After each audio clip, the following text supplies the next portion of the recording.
Everybody ready? Everybody ready down here? Good evening. I'd like to call our meeting to order, and we're going to have a roll call by our City Clerk, Kathy Valdez. The record show reflect that all members are present. If you all rise, we're going to have the Pledge of Allegiance led by Councilmember Franklin. I pledge allegiance to the flag of the United States of America and to the republic for which it stands, one nation, under God, indivisible, with liberty and justice for all.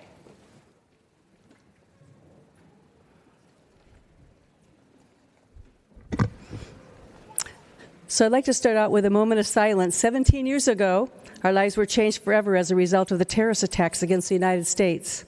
Today is Patriot Day. It's a time to pause and to pay tribute to the individuals who lost their lives as a result of those terrible attacks. We honor the memories of those who lost their lives and the men and women who responded to the call of duty to protect our way of life. So let us pause for a moment and pay tribute to them. Today, in time of war, we also acknowledge the living who serve our country in distant places overseas and here in the United States. We thank them for the great sacrifices that they make for each day. So I just wanted to pause for a moment of silence.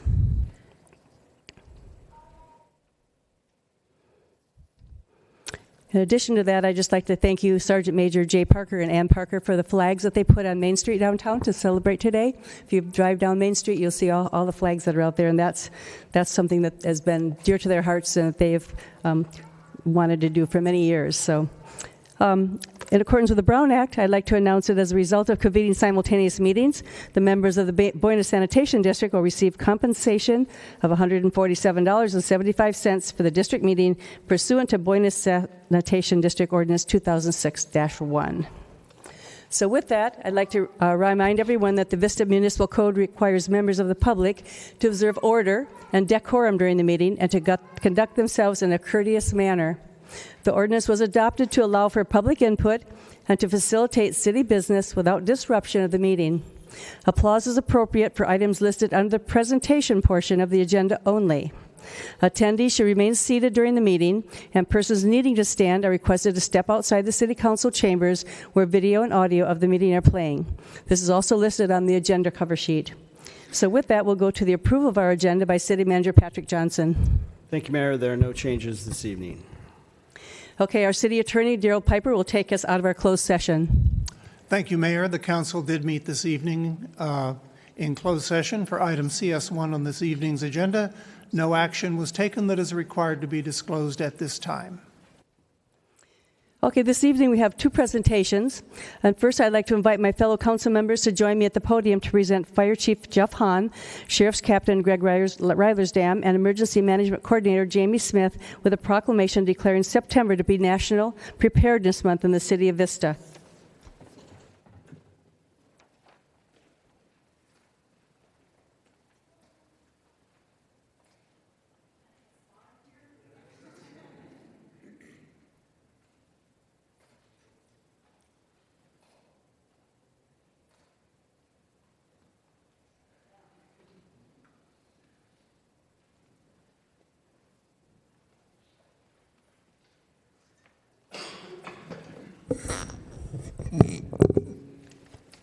Okay, let me get this.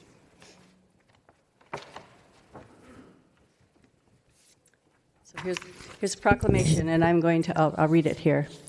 So, whereas the Federal Emergency Management Agency, FEMA, has designated September as National Preparedness Month.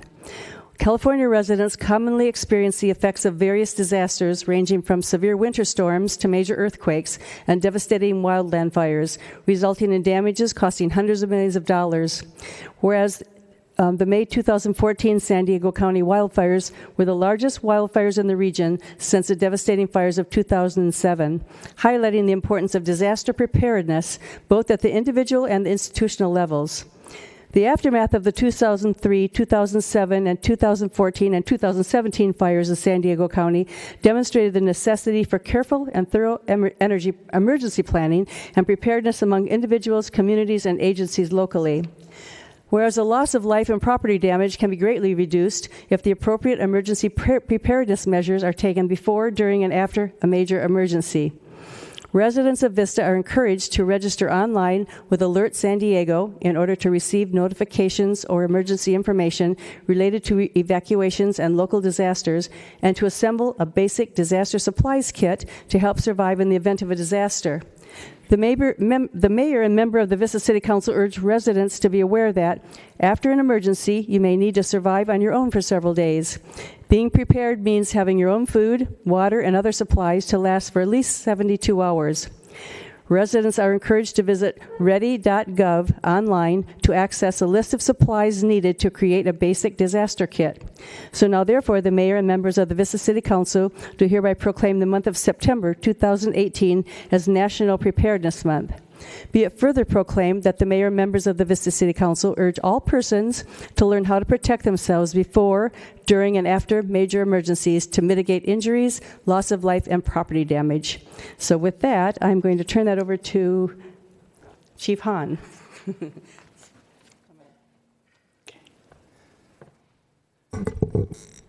Thank you, Mayor, members of council. I am very appreciative and proud about the level of support the city and the city council has invested in our community resilience in preparing for, dealing with, and recovering from disaster. Though our community faces many forms of disaster, as the mayor pointed out, from floods, from weather, from earthquakes, fire is still our major threat to our community. In 2017, there were 9,133 total fires in California, with 1.3 million acres burned, costing a staggering $13 billion and the lives of 41 civilians and 2 firefighters. In 2018 so far, and we are just now coming into the Southern California fire season, California has suffered 5,400 fires with 1.2 million acres burned, which is a 25% increase from the same time last year. We've also suffered 5 civilian deaths and the deaths of 3 firefighters this year. Preparing and coordinating our response to all disaster threats is crucial, and we do that in partnership with many agencies, and most notably our San Diego County Sheriff's Department. And in 2014, during the Lilac Fire, we had the pleasure of our now Sheriff's Captain, Greg Reilersdam, in the EOC with us, helping to coordinate evacuation, preparedness, and protection for our citizens. We also partner with the County of San Diego and the County EOC. With that in mind, I would like to introduce Jamie Smith. Jamie has her master's degree in Homeland Security and has been serving the city of Vista part-time for almost 4 years. She has traveled on disaster relief teams internationally for the catastrophic earthquakes in both Haiti and Nepal. Moreover, before coming to us, she served our regional partners at the Operational Area Emergency Operations Center, or the county EOC, including during the May 2014 fires. As of July, we've been able to bring Jamie on full-time to serve the city of Vista in her capacity as Emergency Management Program Coordinator. And I'm going to let Jamie tell you about some of the programs that we've got in place to alert residents in times of disaster. Jamie.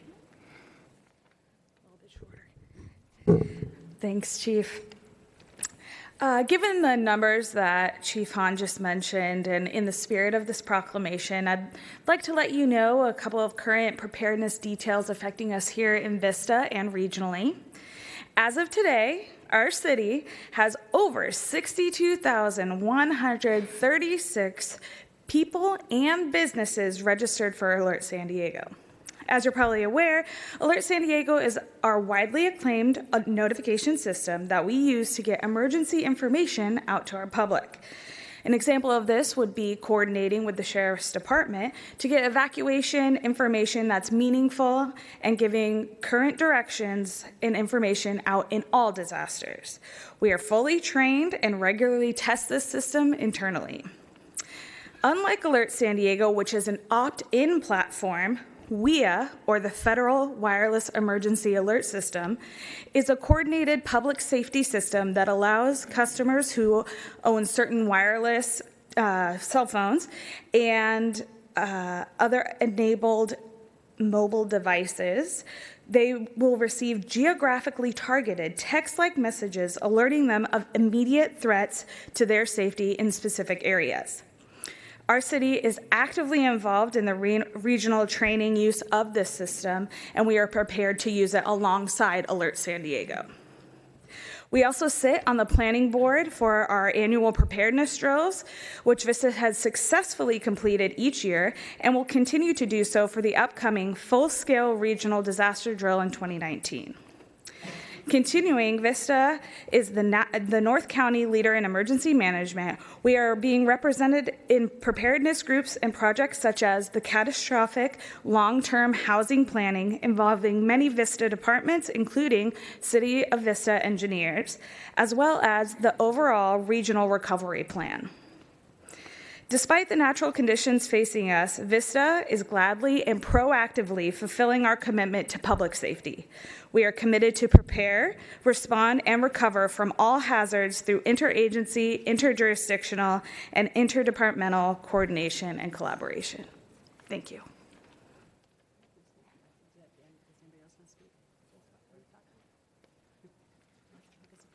I don't have anything near as eloquent. I'd just like to let you know, Alert San Diego is a great tool, and as was mentioned, is an opt-in.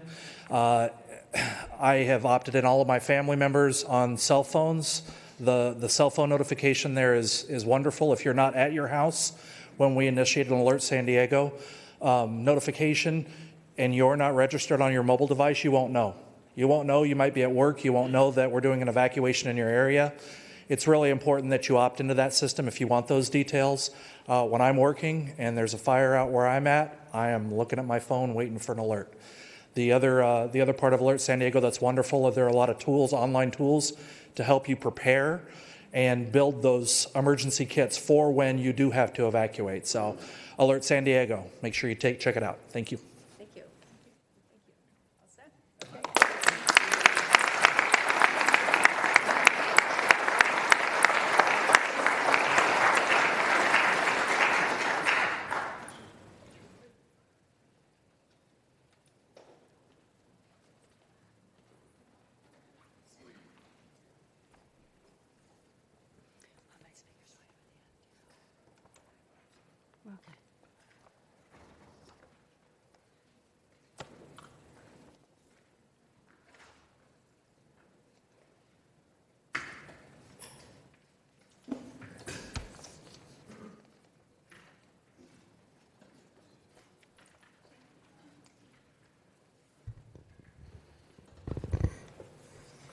Okay, next on our agenda, I have one speaker on National Preparedness Month. It's Miles Sweeney, one of our firefighters. Thank you, John. Hello. Good evening, Madam Mayor, City Council. My name is Miles Sweeney. I'm president of the Vista Firefighters Association. Madam Mayor, first off, thank you for your kind words at the beginning of the meeting in remembrance of this day. It means a lot to those present. And also to the entire council, thank you for the proclamation declaring September National Preparedness Month. I just wanted to say a quick few words, and I appreciate it. On this solemn day, it is a sacred obligation for each of us to remember those who were killed, recognize all who survived, honor the sacrifices of the first responders and recovery workers, and recapture the spirit of unity and service that arose in the immediate aftermaths of the attacks. I'd like to invite you, Mayor and Council, and all citizens of Vista that are present this evening to observe the anniversary for a brief moment with us, the firefighters and our families that are here present this evening. While the Vista firefighters memorialize and grieve and mourn all the fallen brothers this 9/11, I propose that we also celebrate their achievements. The FDNY, NYPD, Port Authority, and countless Good Samaritans, conducted the largest rescue operation in history. NIST estimates that between 16,400 and 18,800 people were evacuated from the World Trade Center complex that morning, making this the greatest rescue in fire service history. Without the bravery and sacrifice of many individuals, some who purchased their lives of the rescued with their own, this attack would have claimed the lives of countless others. I've always found it better to celebrate a person's life, their achievements, and their accomplishments. That is how we, the Vista Firefighters Association, will remember the fallen today. I thank you, Madam Mayor, the City Council, for this moment in time to express our grief and our pride in our fallen brothers and sisters. May we never forget. Thank you. Thank you.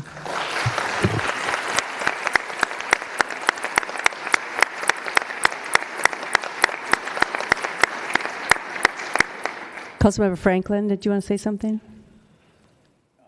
Just as we get to the consent agenda. Okay. Councilmember Rigby? Yes, Madam Mayor, thank you. I want to say thank you to the firefighters who are here today, and I'm glad that you are. And I wanted to say I'm sorry I wasn't at the stair climb this weekend. Every year on the Saturday prior to 9/11, San Diego holds one of the largest memorial stair climbs, and it is not only participated in by our firefighters, but also their family members climb, even their kids climb.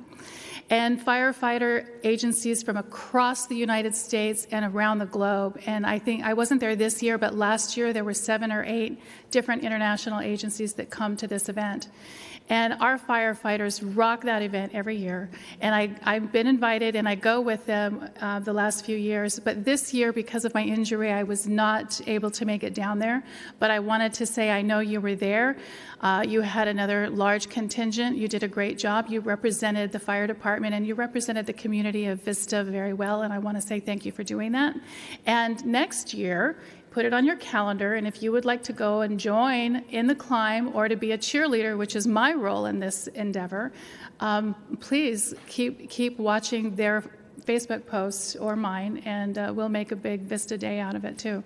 So anyway, thank you for doing that very much. Councilmember Franklin.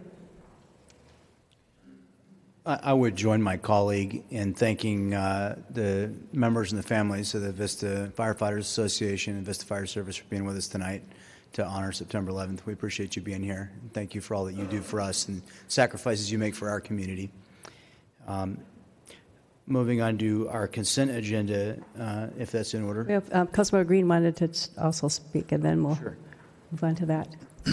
I again just wanted to echo the sentiments of my colleagues here and thank you guys for showing up. You guys actually invited me to climb with you at the 9/11 stair climb this year, and as a chubby dude, it was a little more than I bit off a little bit more than I could chew.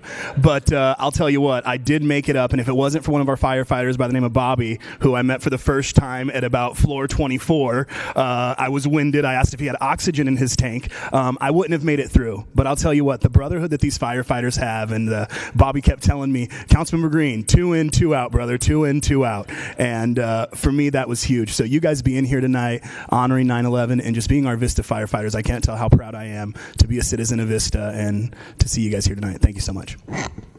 Thank you. And I have one more presentation tonight, which is Michael McSweeney, the BIA Senior Public Policy Advisor. He's going to give a presentation on the state of housing in San Diego County.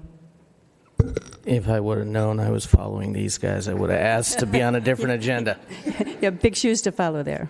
There you go. Okay, I want to try and make this fast. This is a graph that shows you our housing activity since 2003. The line in the middle is what Sandag suggests should be built to manage the growth of our county. As you can see from the Great Recession, since that time, we have not achieved 12,000 housing units regionally since that point. This is a slide I stole from Northern California BIA presentation, but it shows you going back to the 70s, the cost of our housing was always a little bit more than the rest of the country, but since the early 70s, it's taken off in a radical vertical climb. Average cost of homes in our county. At the end of my presentation, I'll give you Vista specific. So when you look at this slide, it's, the question is, why does our housing cost so much more? Part of it is population growth. From the 70s till now, the state has doubled in population. I was one of those people that emigrated here from Ohio.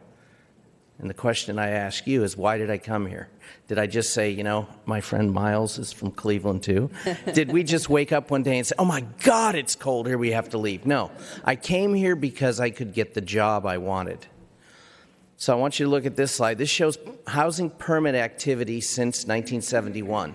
Notice the line going down. It's the inverse of the cost of housing going up. Same thing in our county. So when you look at the 80s, 90s, I came here in 1984. I sold my house in Lakewood, Ohio, completely remodeled, for $55,000 and bought an FHA foreclosure in Santee for $95,000. I didn't come here because the housing was affordable. I came here because I could get the job I wanted. Shows you the same details here with permit activity. So we're 2/3 of what we were in the 1980s. So this is Vista. So when you look at the spike on the left-hand side, that was the growth during the 80s. Since then, when you look at the 2000 teens, you have a big spike in the year 2014. You had, I believe, 3 market rate housing apartment complexes come online and a couple of affordables that had another couple hundred units. And then there's your average price of housing since 1980. So I'm going to ask you, so what causes our housing to be so expensive? Obviously, we haven't built enough, so it's supply and demand. But what drives the need for housing is job growth. And all of you, at one time or another, in your election campaigns have talked about jobs. Houses are where jobs go to sleep at night.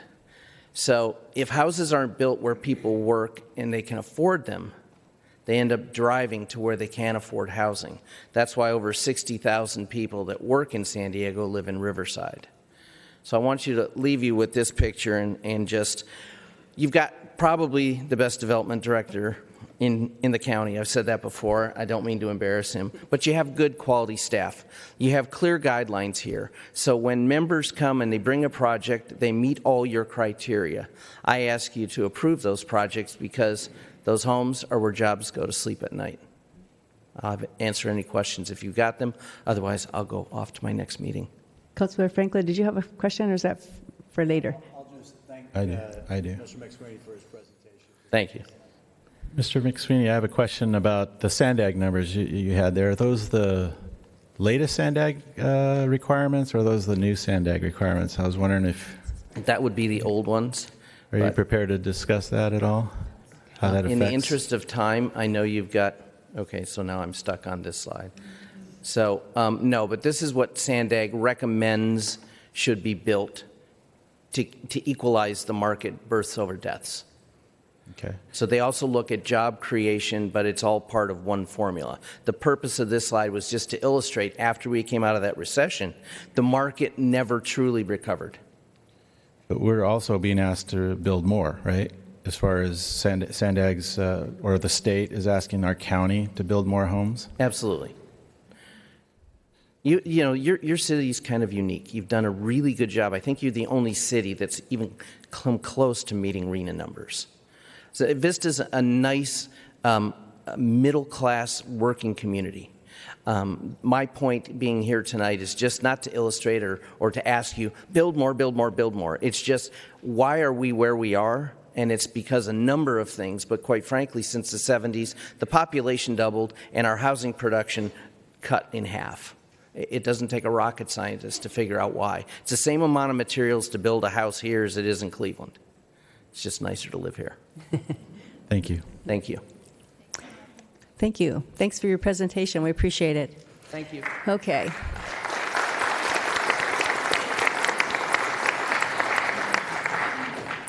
With that, it takes us to our consent calendar.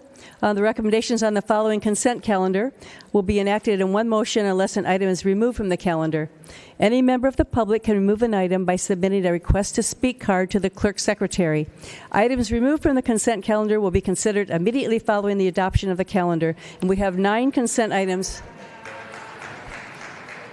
this evening.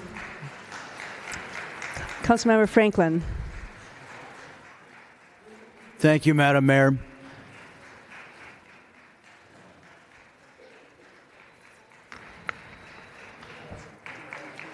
Hold on. Okay. Councilmember Franklin. Thank you, Madam Mayor. I'd like to make a motion to approve the consent agenda with the exception of item C9.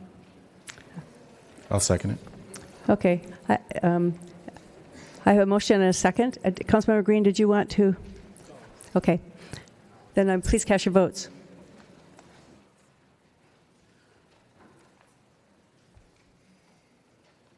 That motion passes unanimously, and it'll take us to item C9, the Law Enforcement Services addition of one special purpose deputy.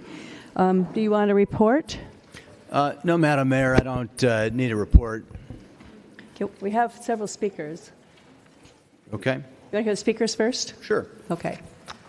Okay, tonight when we do the speakers, on all the items, I'll call actually three of you. If the two of you would stand, the one that's speaking would stand, and then the other two would stand over on the side, that would be very helpful. We can move this along faster. So we'll start with Frank Painter, followed by Elizabeth Hastings, followed by Kathleen Lambert.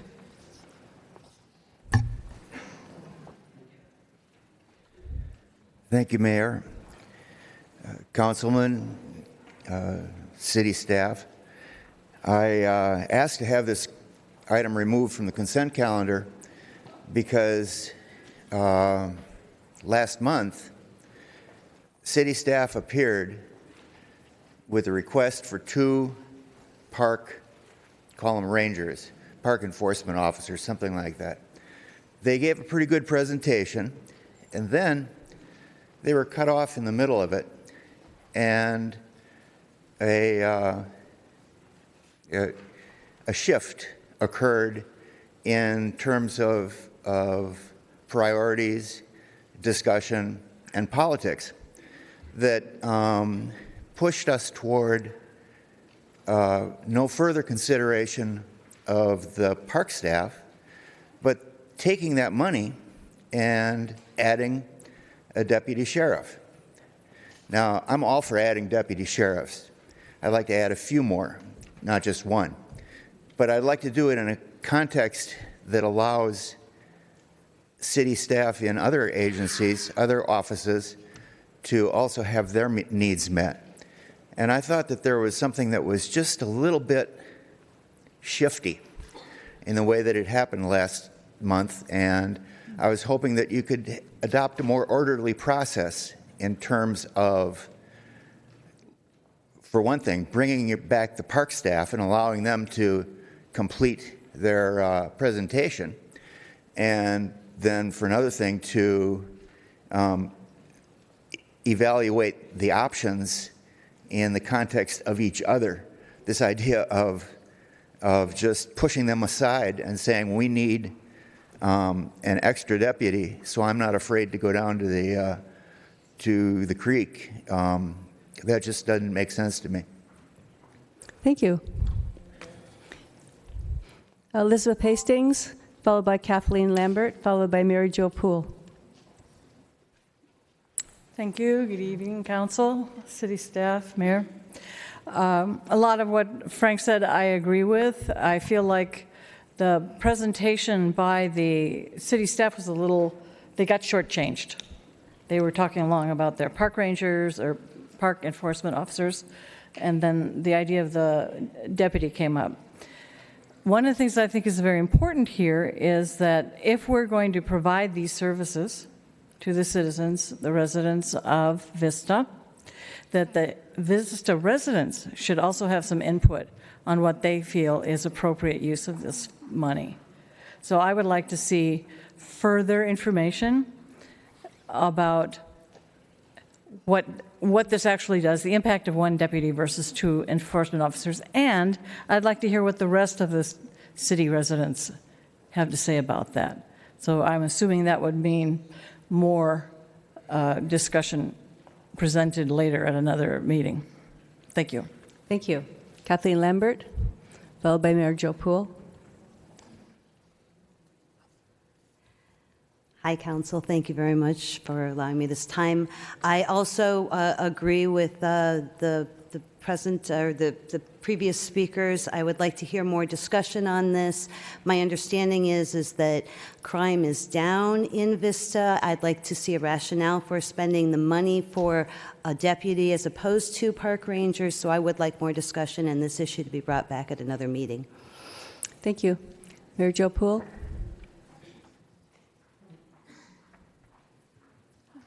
Good evening. How's everybody?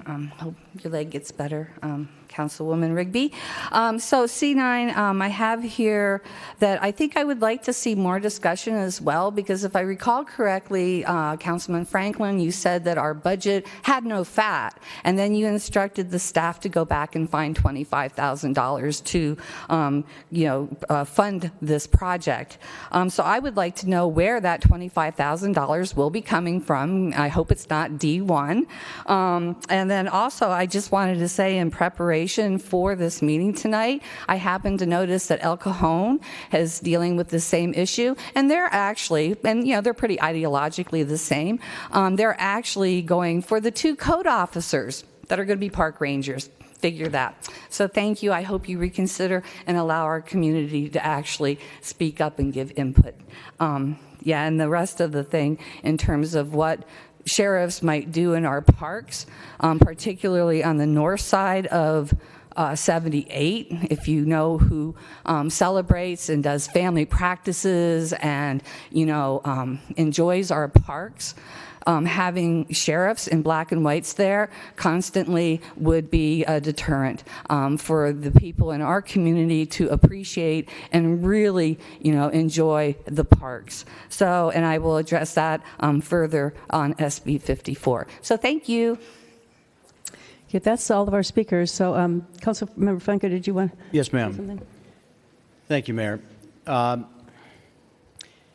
wanted to begin by thanking my colleagues. We first discussed this issue about 6 months ago, I think it was. That was the first of this year, a minimum of 4 discussions, this being the 4th. This is the 3rd meeting at which we have specifically discussed this exact proposal. And just to put the facts in order, because there may be some confusion about the order of events. The original proposal was to hire an additional deputy sheriff. That proposal morphed into an idea that came from the council to hire 2 code officers instead.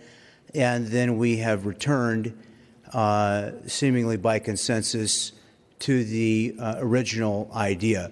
And I want to thank all of the citizens who have come tonight to offer their thoughts on this subject for yet a 3rd time.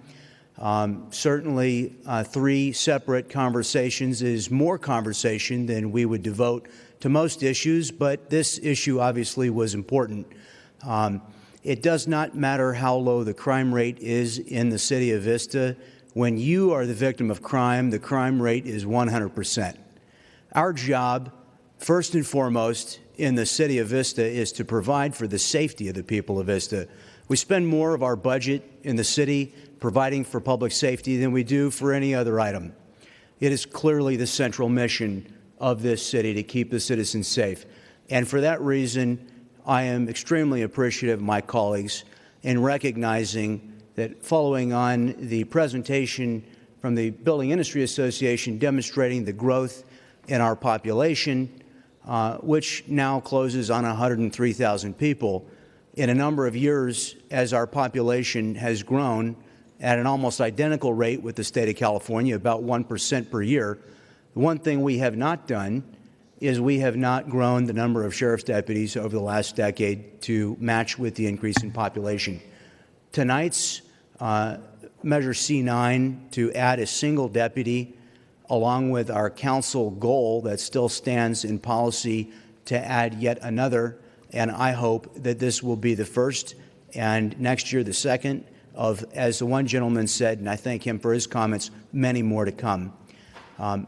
We do need more black and whites on the streets of our neighborhoods that make our citizens feel safe in their homes. Our citizens deserve to be protected from crime, and they trust the Deputy Sheriff's Department above any other organization to keep them safe.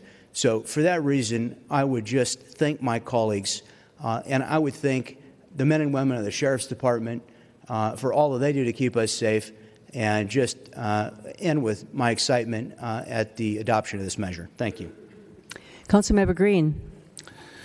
I just wanted to state that we did speak a lot about what the needs of the community were and what the community wanted. And I did think that we reached a consensus that the community thought their parks were really important based off the amount of citizens that show up to every meeting and talk about their parks and the changes in their parks and their ability to use the parks, our new skate park, the dog park, you name it. There were some citizens who were very upset with the way that our parks were ran and thought that park service officers would be a great asset, a community building asset, something that would make people feel comfortable when they're having parties in our parks on the weekend. So I completely 100% just wanted to be on the record that I supported the additional use of the 2 code officers. I think having 2 boots on the ground throughout our parks is a better community tool. I think it's better for public safety than adding the 1 officer. I do think that we do need to add more deputies in the future, but at this point in time with the budget that we're working with, I think that the 2 public service officers were a much better use of our funds for our community, and they were much more in line with what our community wanted to see in their parks. So at this time, I just want to make sure that I register my no vote on this item.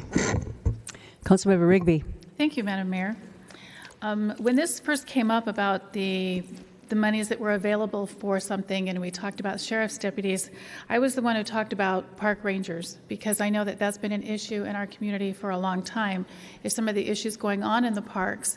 But my goal at looking at park rangers versus uniformed deputies in full regalia was also for a community, as Councilman Franklin said, was a community builder, to have work on the relationship with our law enforcement in our community so that people enjoying our parks aren't always seeing the law enforcement in an adversarial way, but more as another community member there to help. So that was important to me, and I still feel that that's important. I also understand Councilman Franklin and my other colleagues' desire to add more deputies to the street, because of course I want that as well. We need more deputies in Vista. So this has been a conversation, an ongoing conversation that we've been having here, and it's not always an easy decision when you're looking at just a small amount of money that you have to decide. Both of these are very, very important to our community, so you have to really choose and decide which way are you going to go. I think either way that we go with this is going to be beneficial to our community, but I am still coming down on the side of park rangers or park officers. Deputy Mayor Aguilera. Yes, thank you, Madam Mayor. I also, when we first started discussing sheriff, months ago, I read an article in the paper that spoke about Carlsbad and their rangers, and that's really where I got the idea. I believe it was maybe the North County Daily Times that had that article, I'm not sure. But it intrigued me because I thought that would be a good way to get a little bit more bang for our buck, and it would be more centralized. But after investigating, speaking with staff, speaking with the sheriff directly, I started to realize that these park rangers, with a lot of the issues that we want them to deal with in our parks, would have to end up calling the sheriff in the end. So it seems to me like, why let's just cut out the middleman and go and hire the sheriff. And this is going to be a specialized position. It's a deputy who has a special position. This position would be assigned to the community-oriented policing and problem-solving COPS unit, which works to proactively address quality of life issues in the city. And if our priority is going to be keeping our parks safe, we can direct the COPS deputy to actually work in our parks and make sure if that's where the problems are happening. So my mind was changed after I did some investigating, and I will be supporting C9. Councilmember Franklin. I just wanted to offer one more thought, which is, well, you might think I greatly enjoy sitting on this dais and opining. The part of this job I have enjoyed more than any other has been getting out and knocking on doors and meeting residents at their front door. I have enjoyed it immensely. I've knocked on 1,600 doors recently. I've talked to about 400 people. And I have talked about this specific issue with many of them. And overwhelmingly, their sentiment has been to agree. And so I wanted to tell you, I've sought more input than would even fit into this room. And maybe from some of the folks who weren't motivated enough to come to a council meeting, but nonetheless are voters. And I have heard clearly from them that they are behind this idea. And so I appreciate you supporting it to support what is clearly the majority direction of the people of Vista. Councilmember Rigby. Thank you. Ms. Zimmerman, I do actually have a question, because I remember when we were talking about this on the August 14th meeting, I and maybe some of my colleagues wanted to know, we had asked for a report to come back to us at this meeting. And my question particularly at the time was about patrolling the parks. I know a lot of times the discussion is that our deputies are very busy going from place to place and aren't always just out patrolling places like a cop on the beat would be doing. And that was part of the question I had in the report that was supposed to come back to us tonight, was a discussion on or information from the Sheriff's Department about how much time do they spend at the parks, or are they scheduled for the parks, understanding that if something happens, they have to go and deal with something else. But how much is the park, all of our parks, in their regular rotation of just visiting and seeing what's going on and interacting with community members? Councilwoman Rigby, I would have to defer to the captain about specific schedules. I know that the patrol deputies are assigned to beats, and so if your beat includes a park, I imagine that part of your duty is to be driving through that park. Specifically, the special purpose deputies working on the COPS team, those items are that they're the details and projects that they work on are directly a reflection of analysis of the crime and other issues going on in the city, and direct requests from the city council and the city manager about issues we're hearing about in the community that may have not been reported as a crime, but our quality of life issue. We're hearing that a presence in the parks is important, and not only will special purpose deputies more likely be spending more time there, but we also have our code enforcement officers making a proactive effort to get into those parks, especially on the weekends, to be looking for off-leash dogs and some of the other things that take them away from some of their municipal violation type issues, but are of importance to the community. But again, if you're looking for specific time frames, that I do not know. I would defer to the Sheriff's Department. Okay, thank you. I guess, and I would entertain a motion, but I would just say that this is going to be a special purpose deputy on the COPS teams, and we requested that he actually go into, that they, maybe two of them actually go into our parks and spend more time there. I think I remember that in one of our last conversations that they would do that. And I know we've had homeless issues in the parks. I've taken my granddaughter there, and there's a homeless person sleeping by the swings, and that makes it very uncomfortable for people who go there when they have problems like that. So I'm hoping that our sheriffs will take some time to walk through our parks. I think that's something that we've asked them to do, and I think that they'll be doing that. So, Councilmember Franklin. I would offer a motion to approve item C9 to add one more deputy to serve our community here in Vista. I'll second it. Okay. I see no other people want to add to that, so please cast your votes.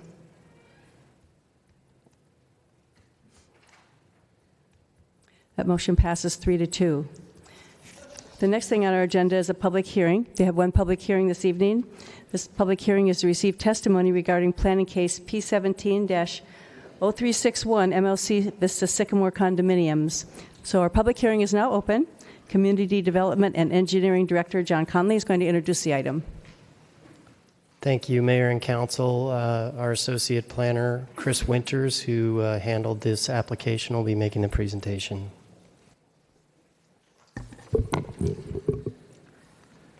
Thank you, John. Thank you, Mayor Ritter and members of the Council. Public hearing item 1 is for proposed general plan amendment, zone change, site development plan, tentative subdivision map, and condominium housing permit submitted by the applicant, MLC Holdings, planning case number P17-0361.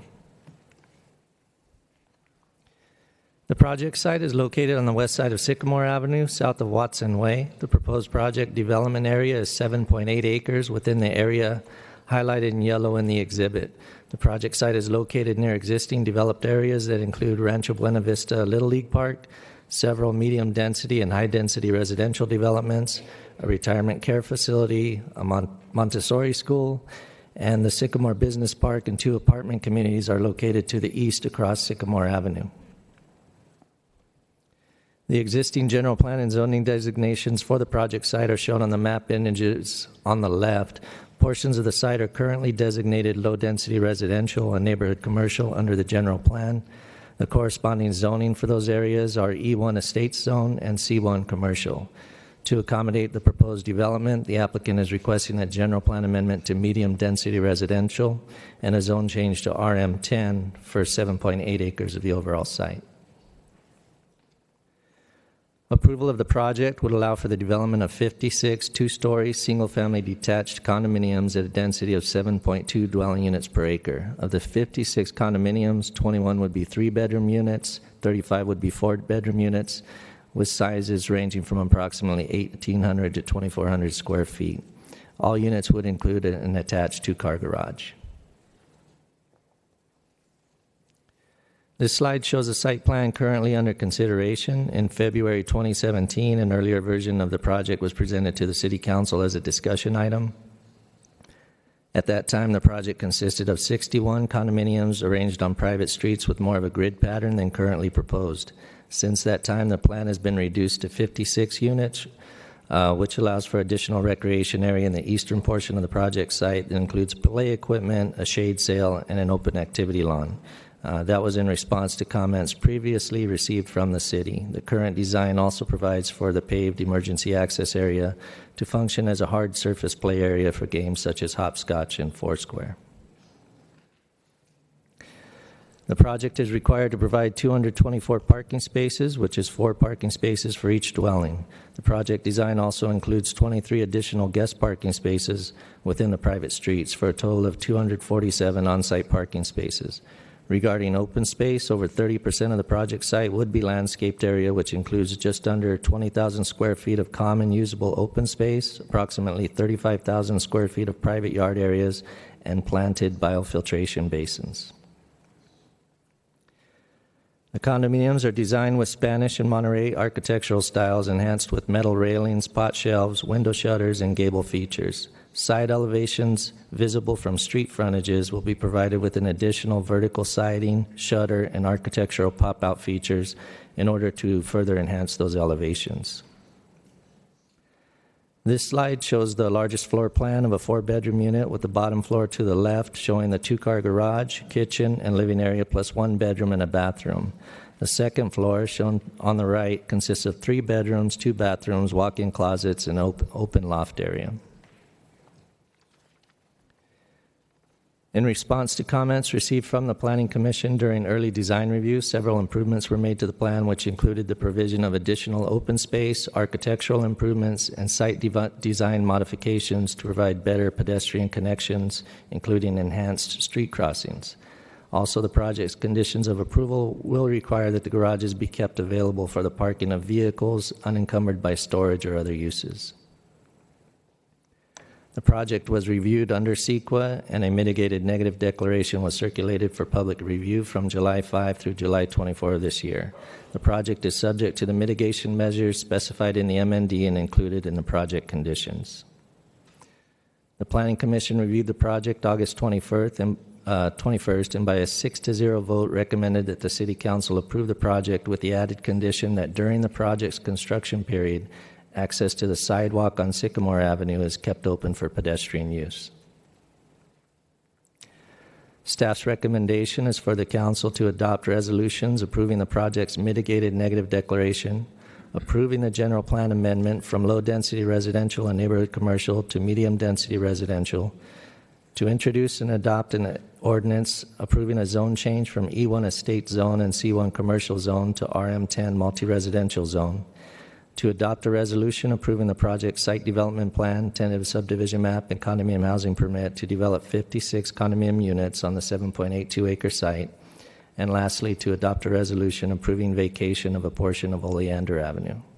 Staff and the applicant is available to answer any questions, and the applicant, Mr. Moses Kim, also has a brief presentation to share with the council when ready. Okay, the next speaker will be Moses Kim. He's the applicant.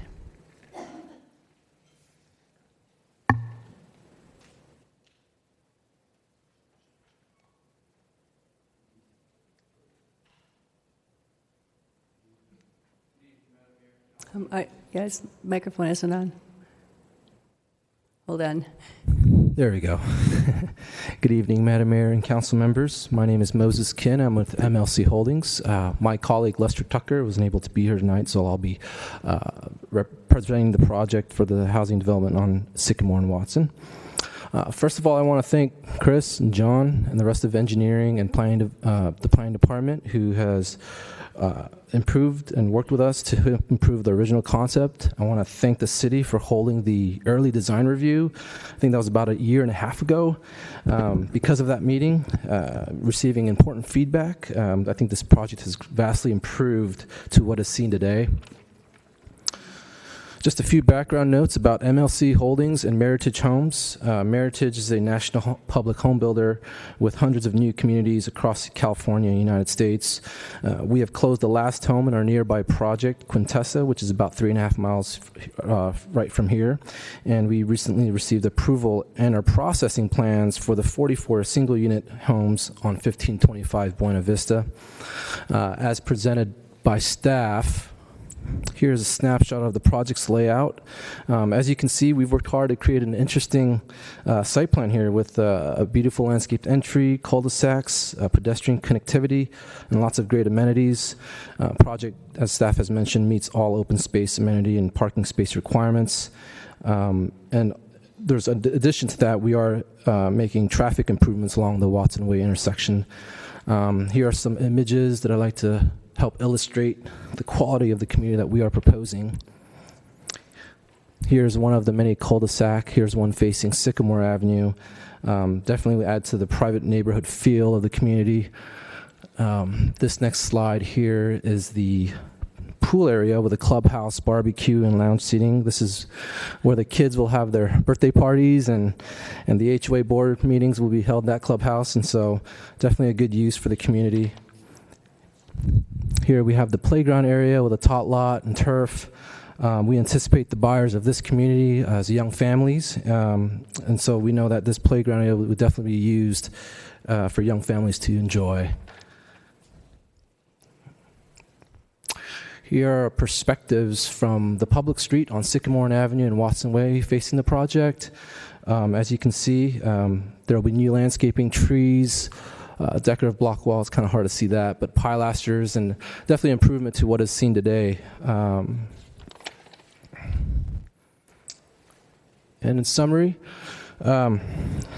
we are proposing to redevelop an underutilized property into a new single-family community. My team and I have knocked on literally almost probably every door around the area, and definitely we received a lot of good feedback, and most that we've run into are excited to see the change happen. We also understand that traffic is an ongoing concern in the city, so in addition to the improvements we are already making through the conditions of approval that we've agreed to with the striping on the right turn on Watson Way and the CCTV camera, we're also committed to voluntarily contributing $20,000 for the Sycamore Avenue signal synchronization plan, which will help improve the city's traffic and the future community that's going to be here. In closing, I'd like to offer that we know the importance of partnering with the neighbors and with the city where we build homes, and I feel strongly that we've demonstrated our commitment to this partnership and that this is the right project in the right location for the right reasons. I ask for your support. My team is here for any questions you may have. Thank you. Thank you. Excuse me, we're not going to be clapping for everything, okay? Keep it quiet. All right, I have 3 more speakers. Nolan Morgan, Chris Livesey, and Bert Schottenbaugh. Is Nolan here? And the other 2 will line up, Chris Livesey and Brett Schottenbaugh. They want to line up over on the side over here? Good evening. My name is Nolan Morgan. I'm the only one that shares a boundary or property line with this project. And we've lived on our property for since 2004. We've been able to look at, you know, really nice eucalyptus trees, and every once in a while a visitation from a goat herder that we have, Michael, on the front lot, and his 25 goats, and we've enjoyed that for a long time. But what I don't think many people understand or know is that this particular property can go in several different directions. Last time I was here speaking, the council was considering a 3-story, somewhere between 400 and 500 unit assisted senior living. And that, for me, that would have been a disaster, because it would have put about a 35, 40-foot tall wall directly behind my home. I actually live on the property that's it's got the red line around it, but it's the portion that's not highlighted. And just for full disclosure purposes, the section that has a little dotted line there, there's one section the property used to go straight through. We're actually in negotiation with MLC to sell them a portion of our property. Yes? Who is doing that? It's really good. Nice shot. That was from here.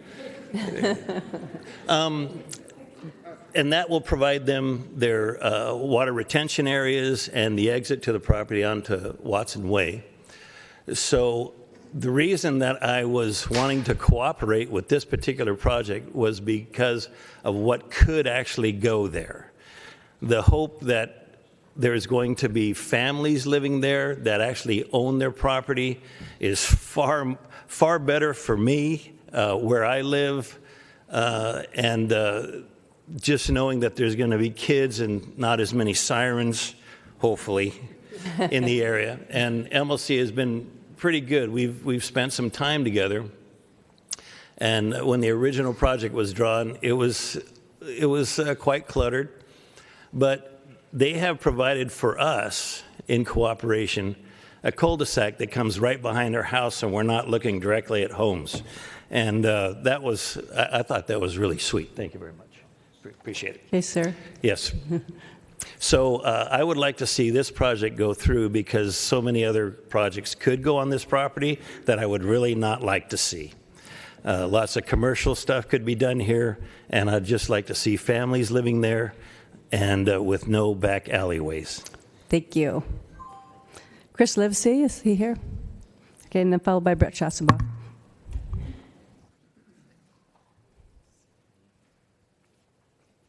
Hello, thank you for allowing me to speak. I've been a resident in Vista for about 5 years, Shadow Ridge area. I watch you people on the internet website, so thank you for providing that link. One of few that do, probably. Anyways, so as a resident, I follow development in my community very closely, and as I believe Nolan said, a lot of things can go in this property, and what the Planning Commission has provided as far as feedback and MLC has developed, I think is a good development. I think it's worthwhile for the community. I have a growing family. I'm running out of room in my 3-bedroom house, and I'm looking for a 4-bedroom, and there's not a whole lot of 4 bedrooms in the area. So thank you for your consideration in my conversation, and thank you. Have a good night. Thank you. Brett Schassenbach. Good evening, Mayor and Council. On behalf of the Board of Directors, I'd like to encourage you to adopt the staff's recommendation to approve the project tonight. A couple reasons, specifically with it being a for-purchase project, it's great to have more, I know it's not single-family detached, it's detached condos, but still it looks and feels like single-family detached, and that's great to add those to our community. Several of you are intimately involved in the real estate business here on council, and so you know we need more product in our community for that first home buyer type of product for families, or a move-up product from attached condos to something detached, and we need more of that in this community. So I think this would fill a need, as even our last speaker was talking about, that kind of a need that would help. And it's a very quality project. You know, it's zoned commercial, but as the business park has exploded and expanded, for some reason this has never been developed commercially. Why? I don't know. I can't answer that. But if it hasn't been up to this point, what's its future commercially? Probably not phenomenally bright. So I think this is a great transition to go to this kind of a project instead. And on behalf of the board, we'd like to encourage you to approve it. So you represent the chamber? Correct. Okay. Thanks, Brett. Okay. With that, we will go to Councilmember Franklin. Thank you, Madam Mayor. I want to second a lot of the comments that have been made. This project does replace a proposal to build hundreds of high-density housing units, which were compliant. And so in that way, this condominium project, which I have to underscore as several have, is a project of single-family homes that are not connected. And the proposal here is to build a small but really beautiful neighborhood of homes that will add to the character of our community. The lower density than what could go here on a residential basis will mean less impact to traffic. I'd like to praise MLC for their commitment to build a project that the community wanted to build, for getting out into the community and figuring out what folks wanted and what they didn't. We've got numerous letters of support from the community for this project and very few comments in opposition. Also, this project and the developer have worked with us to mitigate the traffic impact and to really be a partner in helping us improve traffic in South Vista. And for that, we're grateful. That's what we want from every project from here forward, is it must mitigate and improve traffic even beyond mitigating its own impacts. And this project gives us that reduction. And and before I make a motion to approve this item and close the public hearing, I'd also like to remind the council that the Planning Commission heard this item, approved it unanimously, and that we've heard from the Chamber of Commerce and many other members of the community in favor of this project. So I hope it will receive unanimous approval from the council. Councilmember Green. All right. First of all, I do want to thank Moses with MLC. He's been very good about reaching out. He's been very good about really walking neighborhoods and knocking doors. Another project he had in the city, I actually checked to make sure he did knock on doors. I knocked on all the doors too, and he really did. So the guy does what he says. Another thing that's really close to me is Mr. Morgan here actually is the father of a kid named Jordan McDonald that I led at church for years. And I've done several cannonballs into his pool and having barbecues in his backyard. His property is right next to this development. And if Mr. Morgan, the gentleman who's going to be the most affected by this property, has worked with the developer to make the changes necessary so that it's not going to affect his day-to-day life, I think that this is a project as a council that we can look at and think that it really is a good project, that you've worked hard to make the best project and the best benefit for our city. The other thing I just want to commend you on is throwing that extra 20 grand in to help the mitigation of the stoplight area, the smart light. We're looking for money for different things within our budget, as you know, and you guys stepping up and providing 20 grand for that does cut down our bottom line a little bit, so it allows us to do a little more. So thank you so much, and yes, with that, I will definitely be moving forward with this when the vote's called. Councilmember Rigby. Thank you, Madam Mayor. I want to say thank you for all the meetings. We've had several meetings. I've put a lot out there on the table, and I have to apologize for missing the last meeting. I was dealing with this, so I apologize that I didn't meet with you the last time. But I really felt confident because we have met so many times before over this process, and I've had a lot to say about this project. And you took everything that I said, and I'm assuming that what my colleagues said because we didn't meet together, and you listened to what I said, you listened to the community feedback, and you incorporated these things into your project, and you moved things around, you eliminated things, you added things. You really, really tried to be a good community partner in this project. And I appreciated that the whole way, but but I was honest with you the whole way that it's a general plan amendment and a zone change, and I'm never in favor of those things. But I have to say, in talking with the community, and the neighbors are in favor of it, there are other things that would be bad for the community and bad for the neighborhood that could go there.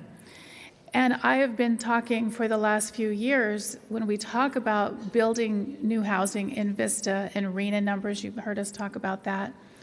I've been talking about and asking for different types of housing, different sizes of housing, not just apartments. We have so many apartments in Vista, and I've been talking about something different, something more entry level, et cetera. And you really brought everything that I have asked for to the table on this project. So I'm going to go out here and I'm going to surprise everybody in the room, and I'm going to move that we close this public hearing, and I move to approve this project. Wow. I'll second that. I think you already had a motion. John Franklin did. He didn't, actually. I did, but that's all right. That's all right. Yeah, I made Well, we got 3. Okay, Deputy Mayor. Yeah, I'll go ahead and second it. Wow. All right. I'm for a loss of words right now. All in shock here, yeah.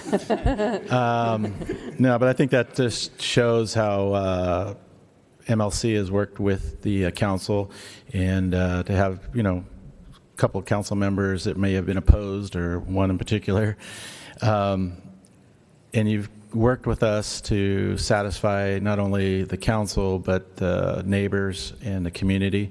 And I could talk about parking, I could talk about the landscaping, the traffic. Everybody's heard about all the great things you're doing in that area. I'd like to talk about what you do out in the community, and I've seen you out in the community supporting our nonprofit organizations, and I really appreciate that. I thank you for taking your personal time and money in investing in our community. Those are the kinds of developers we like to work with. As far as the project goes, I think this is exactly what we're trying to build. It's right there in the business park. There's a lot of concerns about traffic, but if you really think about it, we're putting the workers, the employees, right in the business park. So it's really cutting down on traffic throughout the rest of the city. So with that, I've already seconded it, so I'm going to support. Okay, I'm seeing more speakers. I just like to thank you, Mr. Kim, also for being such a good community member and for listening to our ideas. We've all met with them, and they changed a lot of things that we asked them to, and for the extra money for synchronizing the lights, that's very helpful. So we appreciate that you're doing that, and with that, we will call for the vote.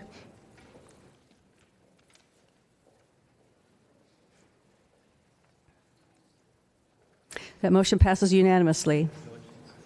Congratulations to you. Thank you. Okay, that takes us to our discussion items. We have one discussion item this evening. It's D1, the California Values Act. Councilmember Green asked for this item to be put on the agenda, so I'm going to ask him to introduce the item. Thank you, Madam Mayor. Good evening, citizens. Good evening, Madam Mayor, Deputy Mayor, and fellow council members. I bring this discussion item before you this evening in the hopes that you will approach it with an open mind and clearly understand my intentions. On June 26th, a controversial decision was made by this council to write a letter in support of an amicus brief supporting the Trump lawsuit against SB 54. I've been informed that by September 19th, all amicus briefs will be submitted for consideration, and by September 25th, our council must decide which amicus brief they support. This means that this meeting tonight is our last opportunity to reconsider the council's decision to support any future amicus brief.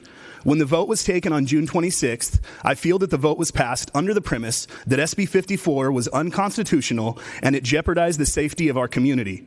SB 54 is a continuance or add-on to the California Trust Act of 2013, which was signed into law January 1st, 2014.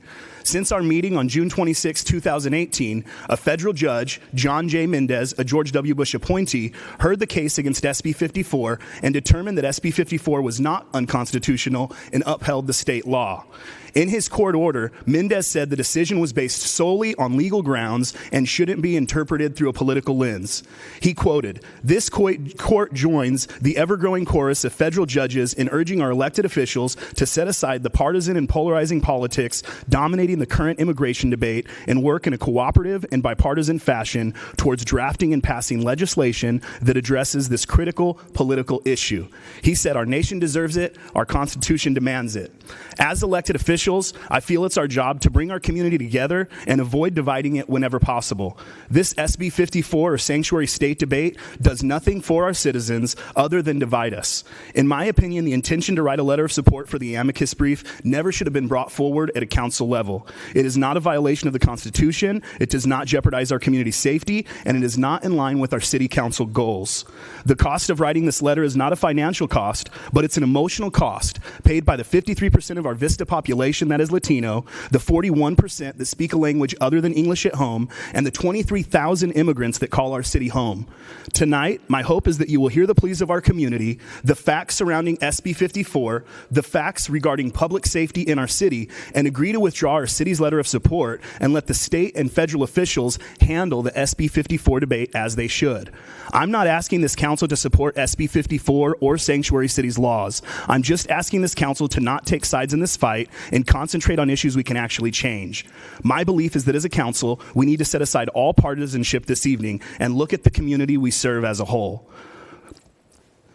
With that said, before I get to comment cards, I'd like to ask my Sheriff's Captain Greg Reilersdam to please come forward and answer some questions if it's okay with the mayor.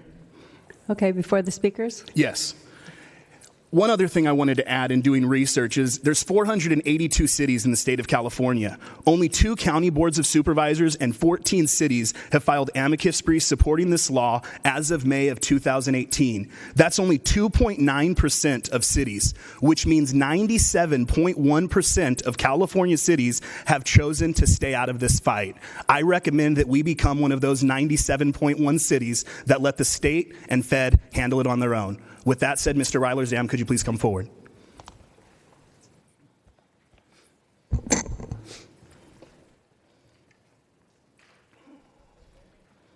Good evening. Good evening, sir. Thank you so much for being here. First of all, how are you doing this evening? Great, thank you. All right. Well, hey, thank you so much for your service, and thank you for everything that your deputies do within our city here. The first question that I have for you is, does or did our city agreeing to write this letter to support the amicus brief and support the Trump lawsuit change the way that our sheriff's department polices our community? No. Okay, does our city writing this letter to support the amicus brief, supporting the Trump lawsuit, improve public safety within our community? No. If our council elected not to write a letter of support for the Trump lawsuit, does that affect the public safety of our community? No. Does the San Diego Sheriff Office feel that our city is adequately safe under SB 54? I don't know that I can answer that question. I don't know that they rely on each other. Given our current crime rate and things within our city, would you say our city's safe by your company following the law that is in place now? Our crime rate is lower than it's been in 30 years, and and we do follow SB 54 as law of the state of California. Good enough for me.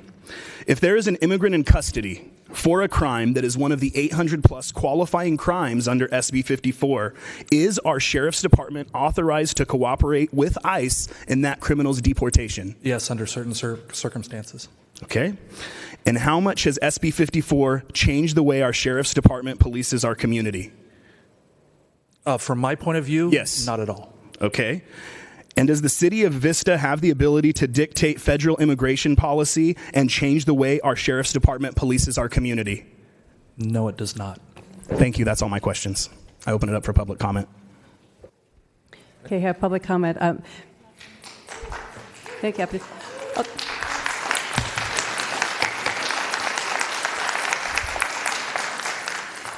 Okay, we're not going to do clapping between. We're not going to do clapping. If we do clapping, then I'm going to call a recess, and we're going to leave the room and take a break. So, and we have a lot of speakers. In order to get through all these speakers, we're going to limit it to 2 minutes each speaker. So I will start, and I'll call the one, and the other two can wait over on the side. If they would please do that, it'll move it along faster. So, with that, we will start with Maria Wiedner, followed by Tibor Frank Rozgoni, followed by David Smelzer.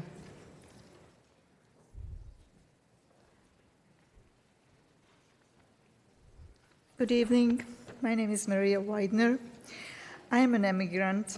I came here 48 years ago. I didn't jump the border or came and stayed undocumented illegally.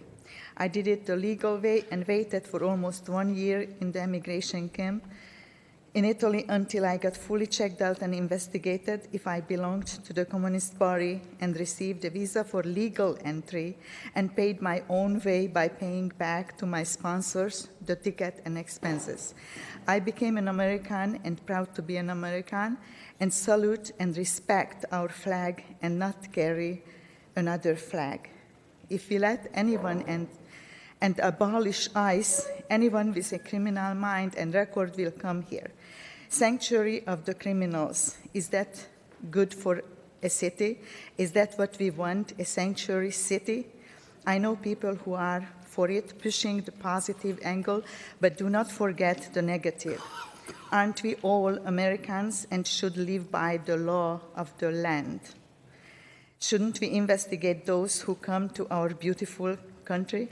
Declare Vista a sanctuary city and harbor criminals, give them a free pass to live amongst us. We should learn from other cities' mistakes and not let that happen. We were taught at an early age not to do illegal things. Then why do we give a safe house for illegals by being a sanctuary for them? Isn't sneaking through the border and staying here without papers illegal?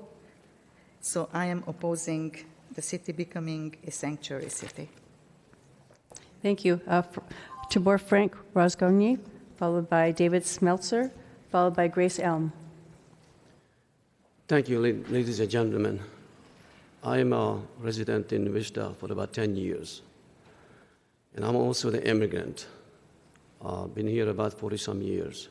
We came in illegally, and I'm proud to the city, I'm proud to the country, and I'm very disturbed as soon as I heard and knowledge the sanctuary city become agenda. And I would be very upset if this would be passed. I'm concerned my personal safety or property security.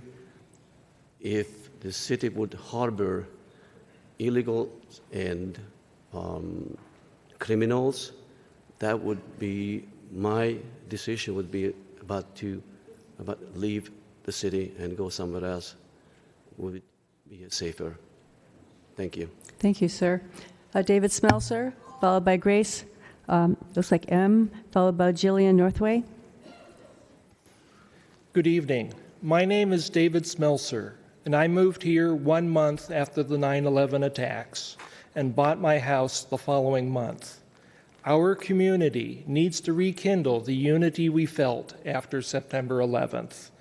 This issue is tearing our community apart, setting neighbor against neighbor, Vista against the rest of the state. Our elected representatives should encourage unity and not division. I ask you to stand with the rest of California and not join this lawsuit. Thank you. Grace M., followed by Jillian Northway, followed by Nikki Leeds. Good evening. So while immigration is a heavily debated topic and it can be considered a gray area, I believe that the California Values Act is not. It's not about allowing or opening the borders to other countries. It's about keeping our community united. There's no way to get around that immigration affects us in our everyday life. 50% of the children in Vista have at least one parent that's an immigrant. These kids face pressures every day at school, like wondering where their parents are going. They face pressures. They wonder if they're going to be able to go to church this weekend because ICE is waiting near their church, ready to see if they can find some illegal immigrants. They feel pressured not to have their parents drop them off at school because ICE could be waiting to find illegal immigrants at their school. So it's not about opening the borders, it's about allowing our residents to feel safe in our community. Thank you. Jillian Northway, followed by Nikki Leeds, followed by Cindy Odo Aman. Hi, Hi, thank you for hearing me and everyone who's speaking on this topic. I wanted to give the perspective of a student who goes to a high school that's obviously heavily impacted by immigrants. I go to Rancho, and we're known for our diversity, and I wanted to speak about a friend of mine who is like hundreds of other students. So we're very good friends, and she contributes to the choir program and the dance program. She takes AP Statistics, IB History of the Americas, and as long as I've known her, she's went to Vista after school during the week to enrich the program. So much, if you know Vista, they're a performing arts middle school, so much that now they've built a dance room because she's enriched the program so much. She's part of a family whose parents are undocumented immigrants, and when she was little, she had her father taken away with hopefully what I pray is as little emotional trauma as can be. Her family is whole again now, but what she's doing right now would be disrupted if we stand against the Sanctuary Cities Act.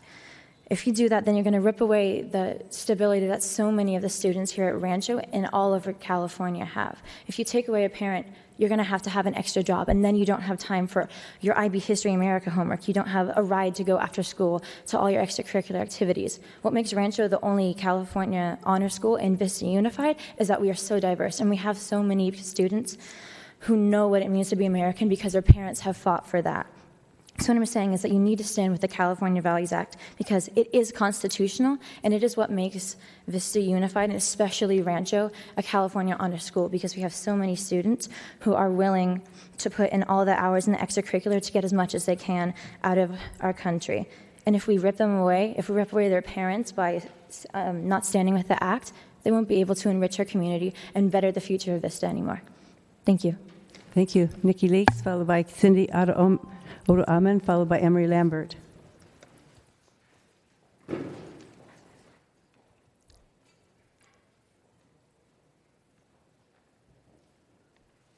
Good evening. My name is Nikki Leeds. Rather than rehash the minutia of what happened with regard to the previous council vote to join the amicus brief, I will spend my very, very limited time discussing the repercussions for me personally over the last weeks and months.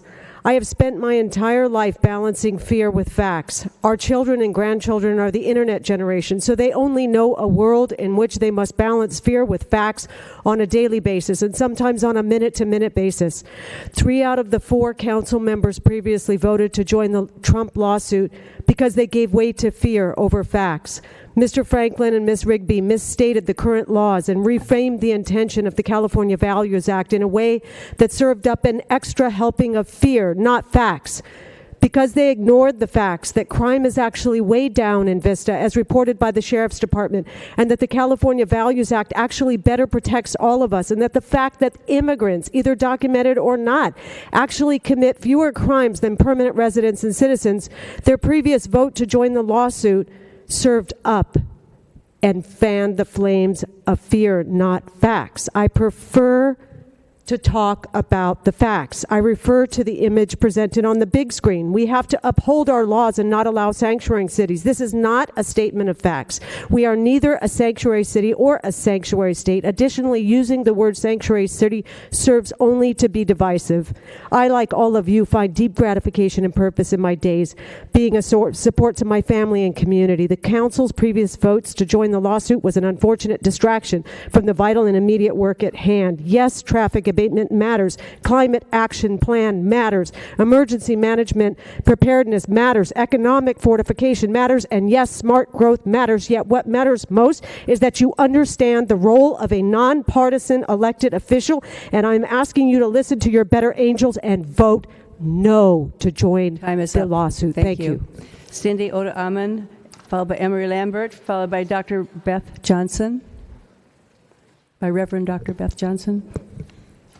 Hi, my name is Cindy Odo-Aman. I am an immigrant, and this is why I have to come before you. I'd like to thank Councilman Joe Green. I feel like I have come here so many times in behalf of immigrants, and I felt that I wasn't heard until you were able to voice all the feelings and all about the law that I wanted to express, you have expressed, and I want to thank you. This bill prohibits local law enforcement from asking about immigration status in the course of a routine interaction. It prohibits officers from complying with U.S. Immigration and Customs Enforcement detainer requests. The California Values Act simply brings clarity to a community by providing distinction between the law enforcement agent and the immigration authorities. According to Governor Brown, this bill does not prohibit sheriffs from granting immigration authorities access to California jails to conduct routine interviews, nor does it prevent cooperations in deportation proceedings for anyone in state prison or in those in local jails for any of the hundreds of serious offenses listed in the Trust Act, so that John Franklin's statement that hundreds of criminals are released in the streets of Vista is simply not true. This law is about safe community, and it does not say anything about being sanctuary city. Thank you very much. Emery Lambert, followed by Reverend Dr. Beth Johnson, followed by Rich Alderson. Sorry, while I get my speech ready. I would like to thank you for giving me the opportunity to speak. My name is Emery Lambert. I come from the perspective of a student who goes to Rancho Buena Vista High School, as my other friends from Rancho Buena Vista, who I did not know were coming, are here. I know that the opinions of students, especially minors, are never well regarded because we can't vote, so you don't really prioritize us. But I would like to speak anyway. I would like you to know that the California Values Act is constitutional, and over 100 lawyers have written laws in support saying that it is constitutional. And I would also like to thank Joe Green in asking the council to remain nonpartisan in this issue.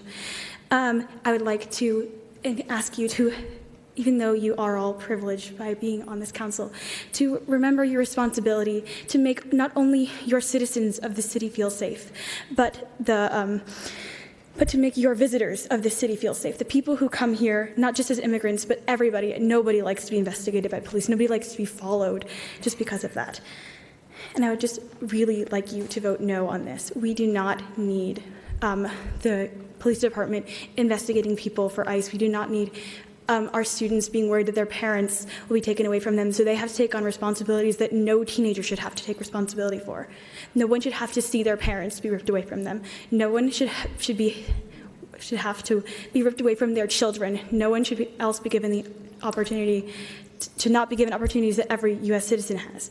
The U.S. has been, the American dream has been something that has been, just spoken about for ages, and I would like to see that still continue and have people want to come here, not be afraid to come here. And I would like you all to vote no. Thank you. Thank you. Dr. Beth Johnson, followed by Rich Alderson, followed by Elizabeth Hastings. Good evening. Thank you for bringing this up for reconsideration. I'm Beth Johnson with the Unitarian Universalist Refugee and Immigrant Services and Education, the Interfaith Coalition for Justice of Alliance San Diego, and a resident of Vista. You've already heard the facts of the California Values Act.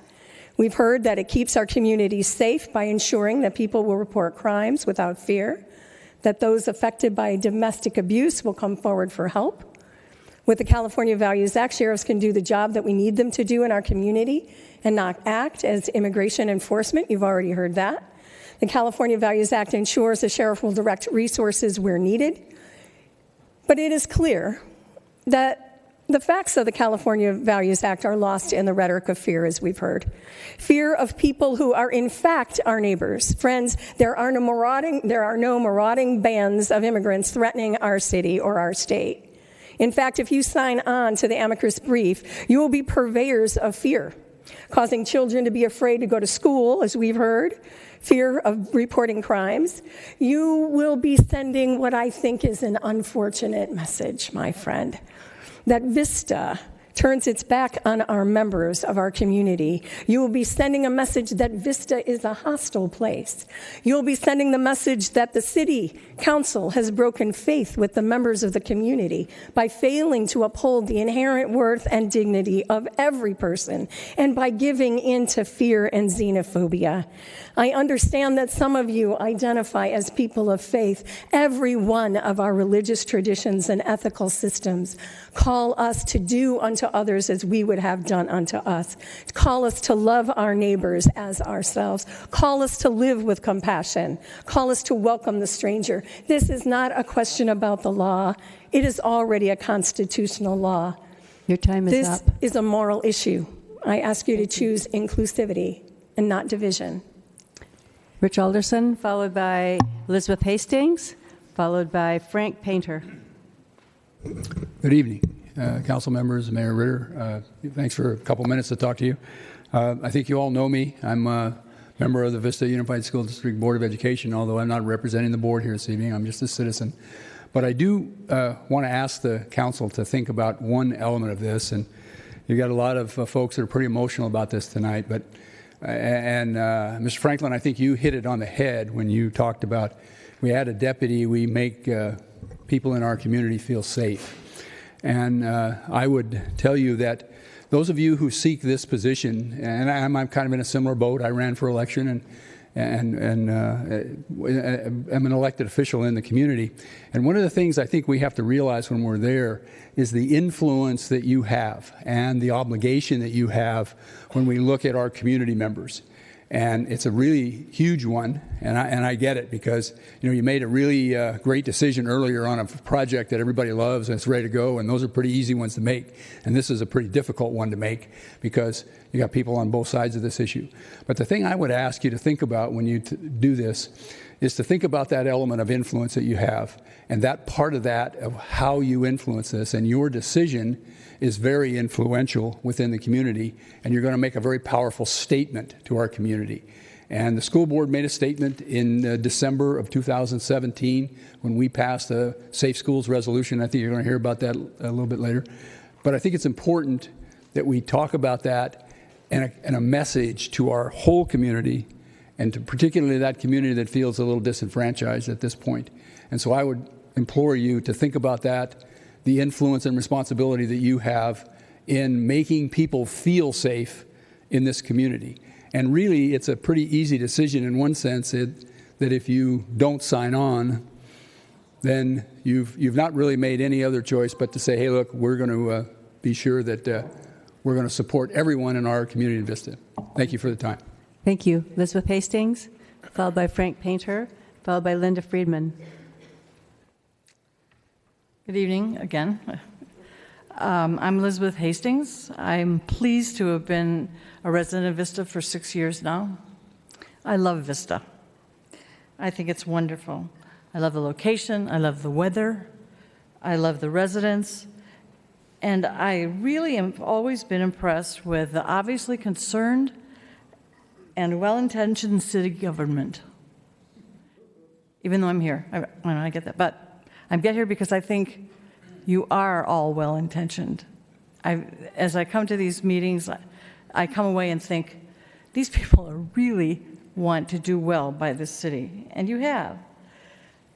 But I would like to see you continue to focus your good intentions and your resources on providing services to the city residents of Vista. I don't think that the City of Vista's filing an amicus brief really meets your responsibilities as city council members. So I have some questions. What value would, these are things you could think about. What value would filing this brief bring to Vista?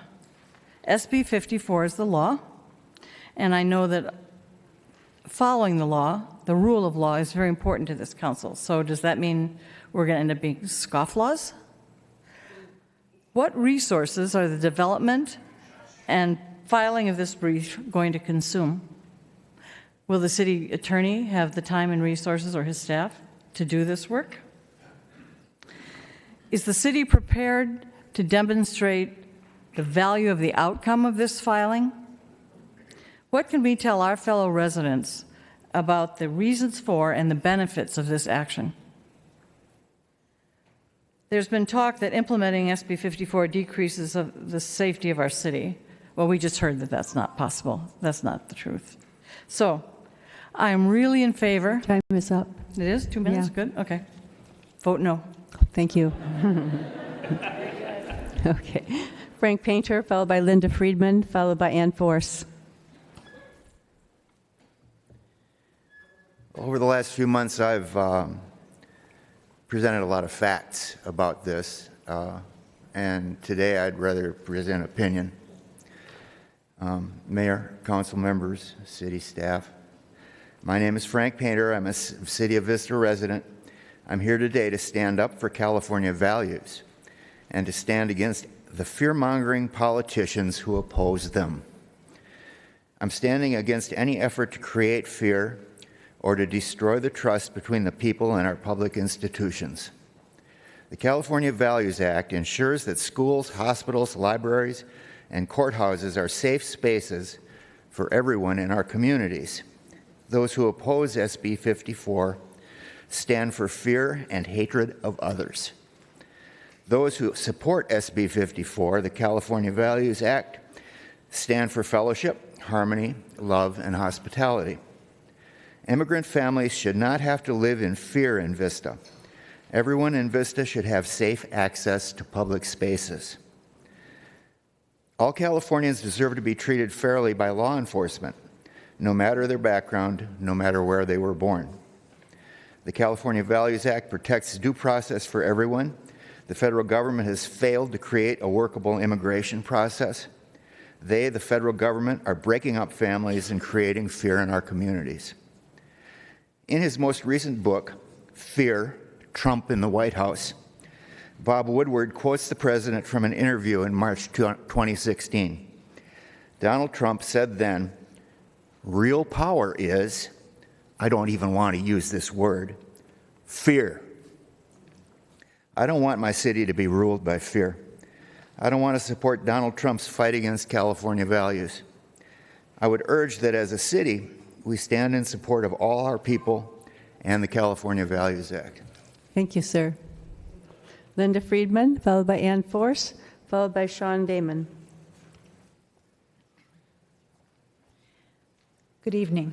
My name is Linda Friedman, and I'm a Vista resident. First, the council must stop referring to SB 54 as the California Values Act as a sanctuary city act. It is not. This must be clarified on the official council record. Continued broadcasting of erroneous parallels to the public is an egregious violation of your fiduciary responsibility to the public.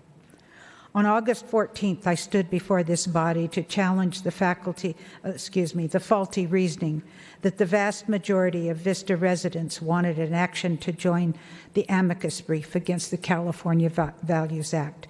No community survey was ever conducted. The council reasoning was solely based on a gross and biased generalization as stated by Mr. Franklin. That Councilman Aguilera, an important voice who represents his entire district, was absent from the voting, further compounded the ramrodding through of an absurd and defective voting process. I now stand before you to indicate my personal resentment that the council chose to lump me and others who have passionately addressed their stand on this issue into what was fallaciously referred to as a vast majority. As a direct result of the council's demonstrated bias and blatant disregard of community input, the council lost my respect. It does not represent the values that I hold dear. In order for the community to gain any confidence in the council, it is imperative that the original vote to join the amicus brief be rescinded and a new vote be taken, ideally after a survey has been distributed and calculated, and only after all council members are present. Thank you for your time. Thank you. Ann Force, followed by Sean Damon, followed by Katsuyo Fukuyama. Hola, me llamo Ann Force. Quiero hablar en español primero. El estado de California está quinto en el mundo en cuanto a su economía robusta. ¿Y por qué? La inmigración legal y además ilegal es la fuerza grande que mueve nuestra economía. Una vecina estimada nos dijo que en los últimos 17 años los dos partidos políticos no han hecho ni un paso adelante en cuanto a las leyes sobre la inmigración. Para los californianos es muy importante tener un estatus legal para nuestros miembros de la comunidad que no lo tienen. Eso es el poquito que hace la ley SB 54. Estoy de acuerdo con el juez del Distrito Federal. Les ruego al concilio que no tomen una posición política que no tiene nada que ver con la seguridad y la paz comunitaria de Vista. Gracias por su servicio. Thank you. Sean Damon, followed by I'd like to speak in English and translate. You have 20 seconds. Okay. The state of California has the 5th best economy in the world. And why is this? Because of immigration, both legal and illegal. Immigration is the great force that fuels our economy. An esteemed neighbor told us that in the last 17 years, neither one of the parties in power have moved the issue of immigration even one step forward. Okay, thank you. Sean Damon, followed by Katsuyo Fukuyama, followed by Mary Bernard. Hello, my name is Sean Damon. I've lived in Vista my whole life, and I would like to thank you for giving me the time to speak to you. I am a student at Rancho Buena Vista High School, as many of my colleagues, and I'm here to please ask you to support the California Values Act and do not sue the state of California for supporting what our nation is built on. Our nation is built on the premise that immigrants are welcome here, and we are a nation of immigrants. The colonies originally came here as immigrants. If we want to support American values and support the California values, then harming immigrants and having them be fearful in their own communities is not the right direction to aim. A study conducted by the University of Illinois found that 44% of Latinos are less likely to contact police force if they have been a victim of crime because they fear that police officers will use interaction as an opportunity to inquire their immigration status or that of people they know. As mentioned earlier, about half of the Vista community has Latino descent. If your main priority is for Vista people to feel safe and protecting this community, how can that be represented if people are afraid to contact the very people who are supposed to be here to support us? Thank you very much for your time, and I would please support the California Values Act. Thank you. Katsuyo Fukuyama, followed by Mary Bernard, followed by Dr. Kathleen Boyle. Good evening. Thank you for the opportunity to speak in front of the council tonight. My name is Katsuya Fukuyama. I gave the talk before. I would like to address the potential financial impact that the council's vote will have on Vista taxpayers. That's all of us. A study done by Judith Green, by the way, I'll give you her paper.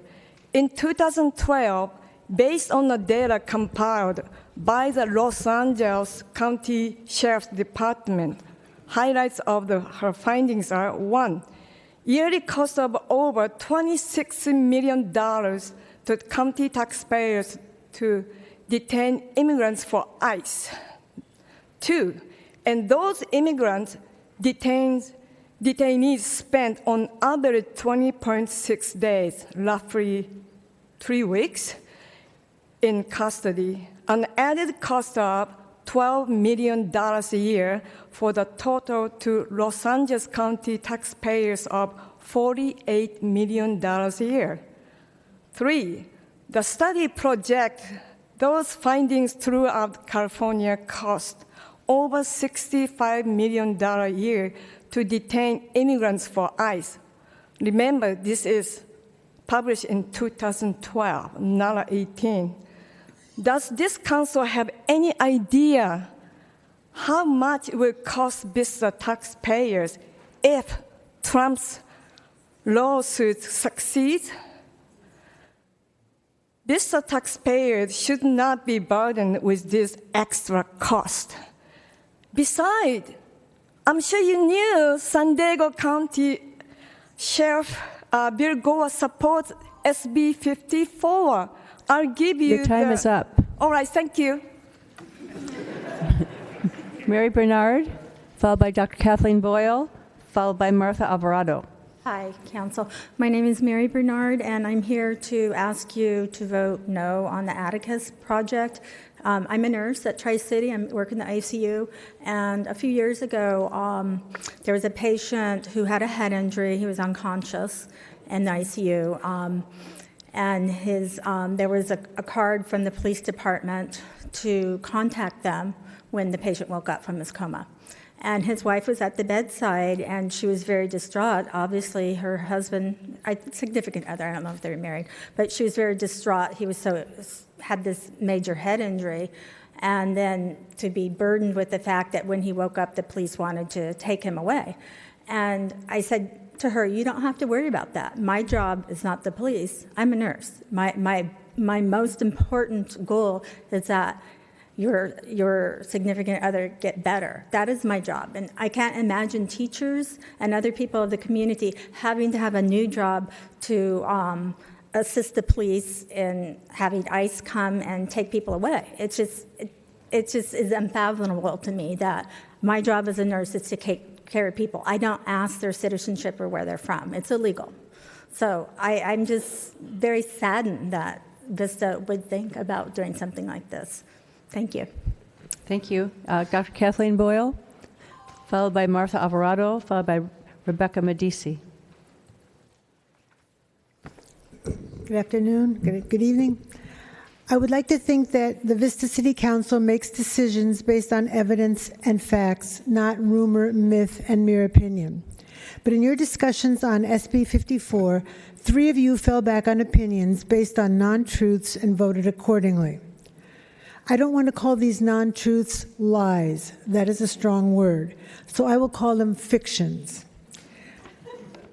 But first I want to present some facts. Fact number 1, Mayor Ritter repeatedly refers to SB 54, the California Values Act, as a declaration of a sanctuary city or state. This is fiction. Under SB 54, criminals can and will be treated to the full extent of law by local law enforcement. How do I know this for a fact? I read the law. If you read the law, you'll see that. Referring to SB 54 as creating a sanctuary city is not a fact. It is not true. It is fiction and should not be used as a deciding factor in voting for the motion. Fact number 2, communities are safer when residents, immigrants, and U.S.-born do not live in fear of law enforcement. Crimes are reported, perpetrators are identified. How do I know this for a fact? There are years of data. I even gave you a graph at the June meeting charting this data. Stating that Vista would be safer without SB 54 is fiction and should not be used as the deciding factor in voting for the motion. It is also the law. So to be law-abiding, as Mayor Ritter advises, we should adhere to SB 54. Fact number 3, immigrants commit less crime. How do I know this for a fact? We have years of data. Stating that undocumented immigrants are a danger to Vista is not a fact. It is fiction and should not be used as the deciding factor in voting for the motion. You are free to use opinions to make decisions, but please don't use fictitious statements to justify your opinion. Repeating untrue fictions when the facts are available is dishonest. Okay, Martha Alvarado. Martha, do you have a translator? You do both? Okay. And you're followed by Rebecca Medici, followed by Joe Hode. Buenas tardes, me llamo Marta Alvarado y he hello. vivido... Wait, Martha. Oh, I'm sorry.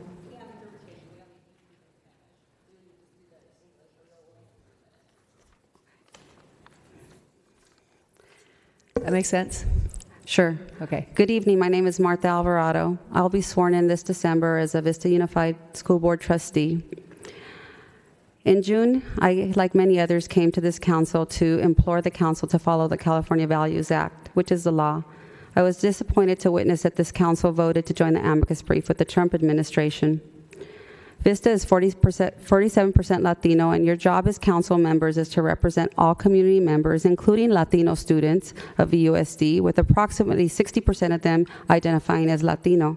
Today, I hope to educate you all on ACE study, or Acute Childhood Experience study, and how trauma affects students physically, academically, as well as socially, emotionally. The Centers for Disease Control, along with Kaiser Permanente, studied patients who were in a longitudinal studies. Their conclusions are described below. According to the website for CDC, and I quote, childhood experiences, both positive and negative, have a tremendous impact on future violence, victimization, and perpetration, and lifelong health and opportunity.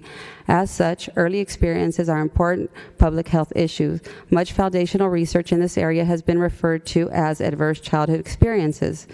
These experiences have been linked to risky health behaviors, chronic health conditions, low life potential, and early death. The wide-ranging health and social consequences of ACEs underscore the importance of preventing them in the first place.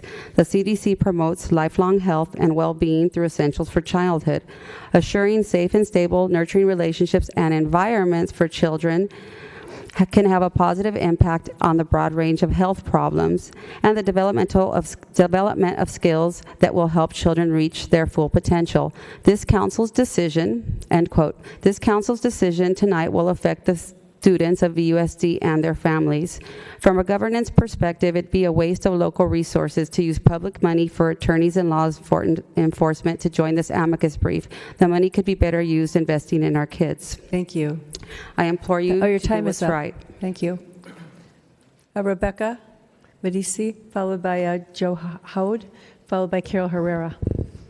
Hi, my name is Rebecca Medici. I'm a Vista resident in District 1, and I'm also an attorney in criminal law and constitutional law. And actually, many of the things that I initially planned to say, Joe Green beat me to them. So thank you for your presentation and for Captain Rowler-Stam's presentation about the effect that this is not an unconstitutional law. Quite the contrary. If we go against the California Values Act, we're backing up a lawsuit that violates the 10th Amendment, most likely as far as the state law and the right to states' rights. So thank you very much, and I would really appreciate a no vote from all of you. Thank you. Joe Hout, followed by Carol Herrera, followed by Adam Lambert. Good evening. I'm Joe Hood. Thank you for this opportunity. Mr. Green, thank you. I live in Vista, but I've had the pleasure of working in over 50 countries. Muslim countries, Latino countries. I have been embraced warmly and accepted in all of these countries. I've never felt fear. The Golden Rule says we should treat others as I have been treated. Creating fear is absolutely wrong. ICE is a joke in some regards. Do you know that today 400 children are still separated from their families, and ICE can't even keep records about where the parents are or have gone? And you want to support this behavior? This is child abuse. As the speaker 2 speakers ago said, we can't support child abuse or violence against families. And supporting the lawsuit is doing just exactly that. 2 wrongs simply don't make a right. We must not waste Vista's money on initiatives that unjustly harm people in any way. And voting to join the amicus brief is doing that. We must not be driven by fear and hate. We must instead support SB 54. Thank you, sir. Carol Herrera, Adam Lambert, followed by Mary Jo Poole. Good evening, Council. My name is Carol Wise Herrera, and I'm on the Vista Unified School Board. And the purpose for my being here tonight is to clarify my position as one school board member in regard to the safety of our children. The safety of our children. On May 22nd of this year, the Secretary of Education, Betsy DeVos, stated that it was a school's decision whether or not to notify ICE about any undocumented student or his or her family. Right after that, within 2 days, she updated her response by stating before the State Appropriations Subcommittee that schools are not and should not be immigration informant zones. A student in a school setting has the right to be there and to learn. School personnel should not and cannot report undocumented students and families to ICE. The Family Education Right and Privacy Act forbids schools from sharing student information, including citizenship, without that parental request. ICE should avoid any sensitive locations such as schools, bus stops, health facilities, and places of worship, weddings, and funerals. That's a large scope. It's important for the success of our schools that our students and their families understand that our schools are safe learning environments. And right now, 400 children are locked up somewhere not getting an education. Thank you. Adam Lambert, followed by Mary Jo Poole, followed by Cynthia Guzman. Thank you. I don't know that I'll need the full 3 minutes, but I don't know. I tend to not talk a lot longer than I think I'm going to. But I really can't believe I'm here speaking about this again. The fact that you actually kind of railroaded that last vote through is a little bit disappointing. And it showed, really, to me, a little bit of a lack of respect for the constituency and the people who are showing up here who are passionate about the issue. Last time, John Franklin indicated he needed to listen to his constituents. I live in your district, John. I vote, and I'm against your opinion. I also expect the council, if they vote for this, that they would support the fact that they are actually voting against the safety of the people in the community. It's well known, and a lot of people have stated facts that the distrust that would be sown between law enforcement and local residents would actually make every resident less safe. So what you're voting for is the fact that you really don't care, and you're really more interested in creating political divisions so that you may, pursue your offices that you're seeking in the future. You guys speak out of both sides of your mouth. You want to build community, but yet this action kind of wrecks it. So, I don't know. I can't believe that I'm here again. I don't think I used my full 3 minutes. And also, I just want to say what they said, what all these people say. You just talk to us, please. Oh, sorry. What they said. Listen to them. They're here. Listen. Thank you. Thank you. Mary Jo Poole, followed by Cynthia Guzman, followed by Dennis Job. Hello. Glad to be back again. First of all, I never got an answer to my $25,000 budget cut. So if that is happening, I would appreciate an answer for the C9 decision on the sheriff. Secondly, I protest the decrease in time, which is arbitrary. Just because there's a lot of people here, you're going to decrease the time. That said, thank you, Joe Green, for putting this important issue on here. At a recent council meeting, each of you agreed that everyone in our community deserves equal opportunity to jobs, to play, to family, to safety, education, healthcare, and worship. I'm going to tell you how this vote impacts those opportunities. Institutional discrimination is defined as policies and practices favorable to a dominant group that are systematically embedded in the form of norms and the existing structure of a society. Norms are referring to cultural practices, values, beliefs, traditions, regulations, laws, and mores of a society. Council members contribute to institutional discrimination in many of the decisions they make. Here are some examples. VAPA and the $5 million park that was built by a state grant awarded because of the demographics of that area. A park with a community center that cannot be used by the community for meetings without a 501c3, and a park that's not even open on holidays for families to use. That's institutional discrimination. This vote tonight on C9 is another example of institutional discrimination, which is being topped off by SB 54. So now you're going to have sheriffs in our park. You know, it's SB 54, you're joining the amicus brief, creating fear in our communities. That is all institutional discrimination. If you believe in equal opportunity for all of our residents in our community, you will vote no on joining the amicus brief. Thank you. Then Cynthia Guzman, followed by Dennis Job, followed by Antonia Garcia. Good evening.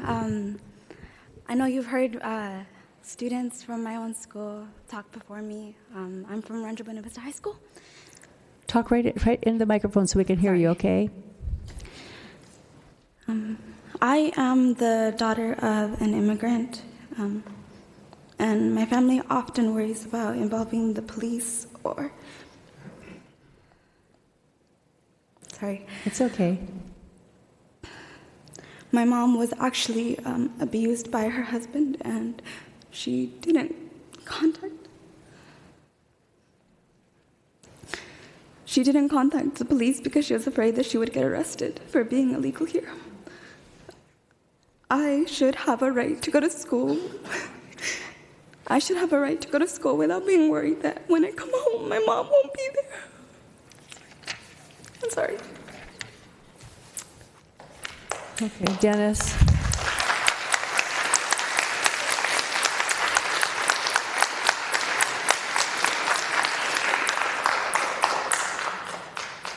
Okay, Dennis Job, followed by Antonia Garcia. Is Dennis not here? No? Okay. Buenas do you need a tardes. translator? Yes? Okay. Do you have a translator? Coming down.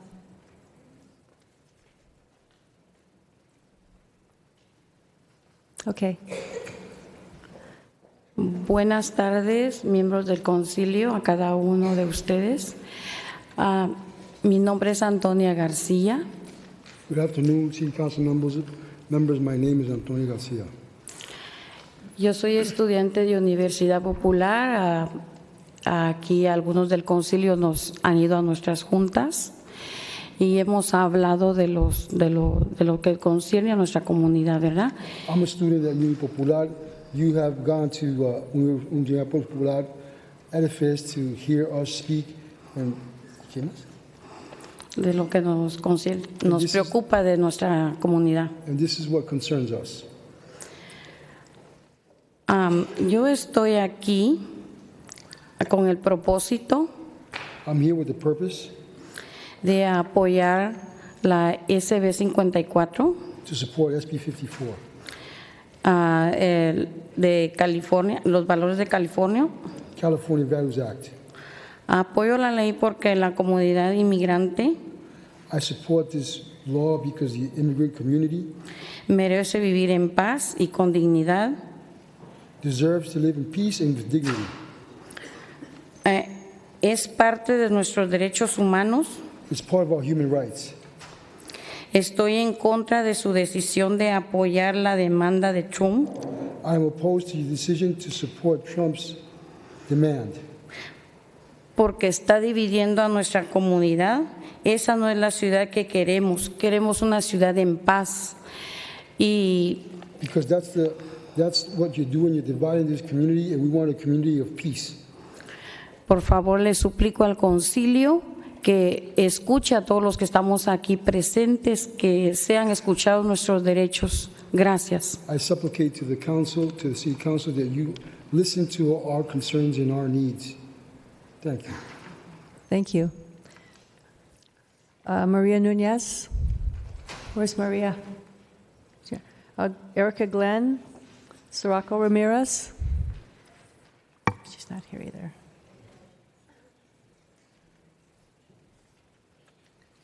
Good evening. I'm Erica Glennon. I've been teaching in Vista Unified for 30 years, and I've had a wonderful experience dealing with students that represent many different backgrounds, ethnic groups, sexualities, religions, you name it.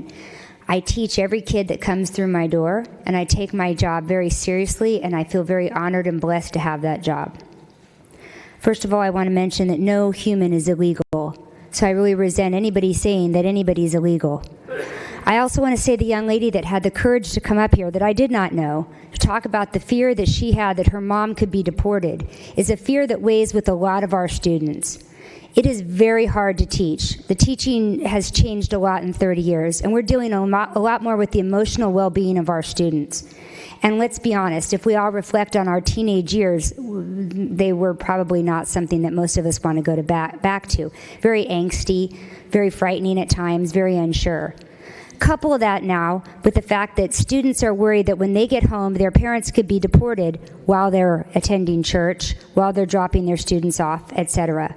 I've had that experience time and time again. Students that had to go visit their mother in Tijuana because she was deported while she was in her home and ICE came and knocked on the door. The student that I'm referring to was a full IB diploma student, but his mother was not able to come and watch him graduate. You have a responsibility to every single person in this district, and that includes, and especially includes, the students, many of whom are sitting in here, and yeah, they can't vote yet, but these are seniors, many of whom have not been home from school yet, who came here because they believe in fairness and equity for all. You have a duty, you took a pledge to represent everybody, and in fact, the city you represent is called Vista, which is a Spanish word. We need to respect and honor our roots, all of our roots, and I also want to remind all of us that we're all immigrants. Thank you. Please, please do not join this lawsuit. Sirocco Ramirez, followed by Georgina. Please, regardless of your position, be courteous to everybody, okay? Sirocco Ramirez, followed by Georgina Nahira, followed by Robert Mendez. Buenas tardes a todos. Mi nombre es Socorro Ramírez. Wait. Hold on just a second. Él va a traducir. ¿Que traduzca yo o qué? No, usted. Good afternoon. My name is Socorro Ramirez. I'm a student of Universidad Popular. Y también residente de Vista por 26 años. And I've been a resident for Vista for 26 years. Estoy aquí para apoyar la SB 54, los valores de California. I'm here to support SB 54, California Values Act. Yo creo que los inmigrantes tienen el derecho de vivir en paz, sin temor a persecución. I think immigrants have a right to live in peace without fear of persecution. Porque todos tenemos el mismo derecho de vivir dignamente y trabajar dignamente. Because we all have the right to work and live with dignity. Espero tomen en consideración mi petición. Muchas gracias. I expect and hope that you consider my request. Thank you very much. Thank you. Georgina Nahira, do you need a translator also? Yes?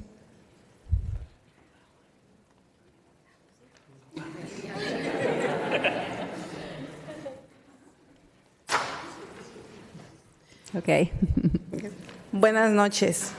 Mi nombre es Georgina Nájera y soy estudiante de Universidad Popular.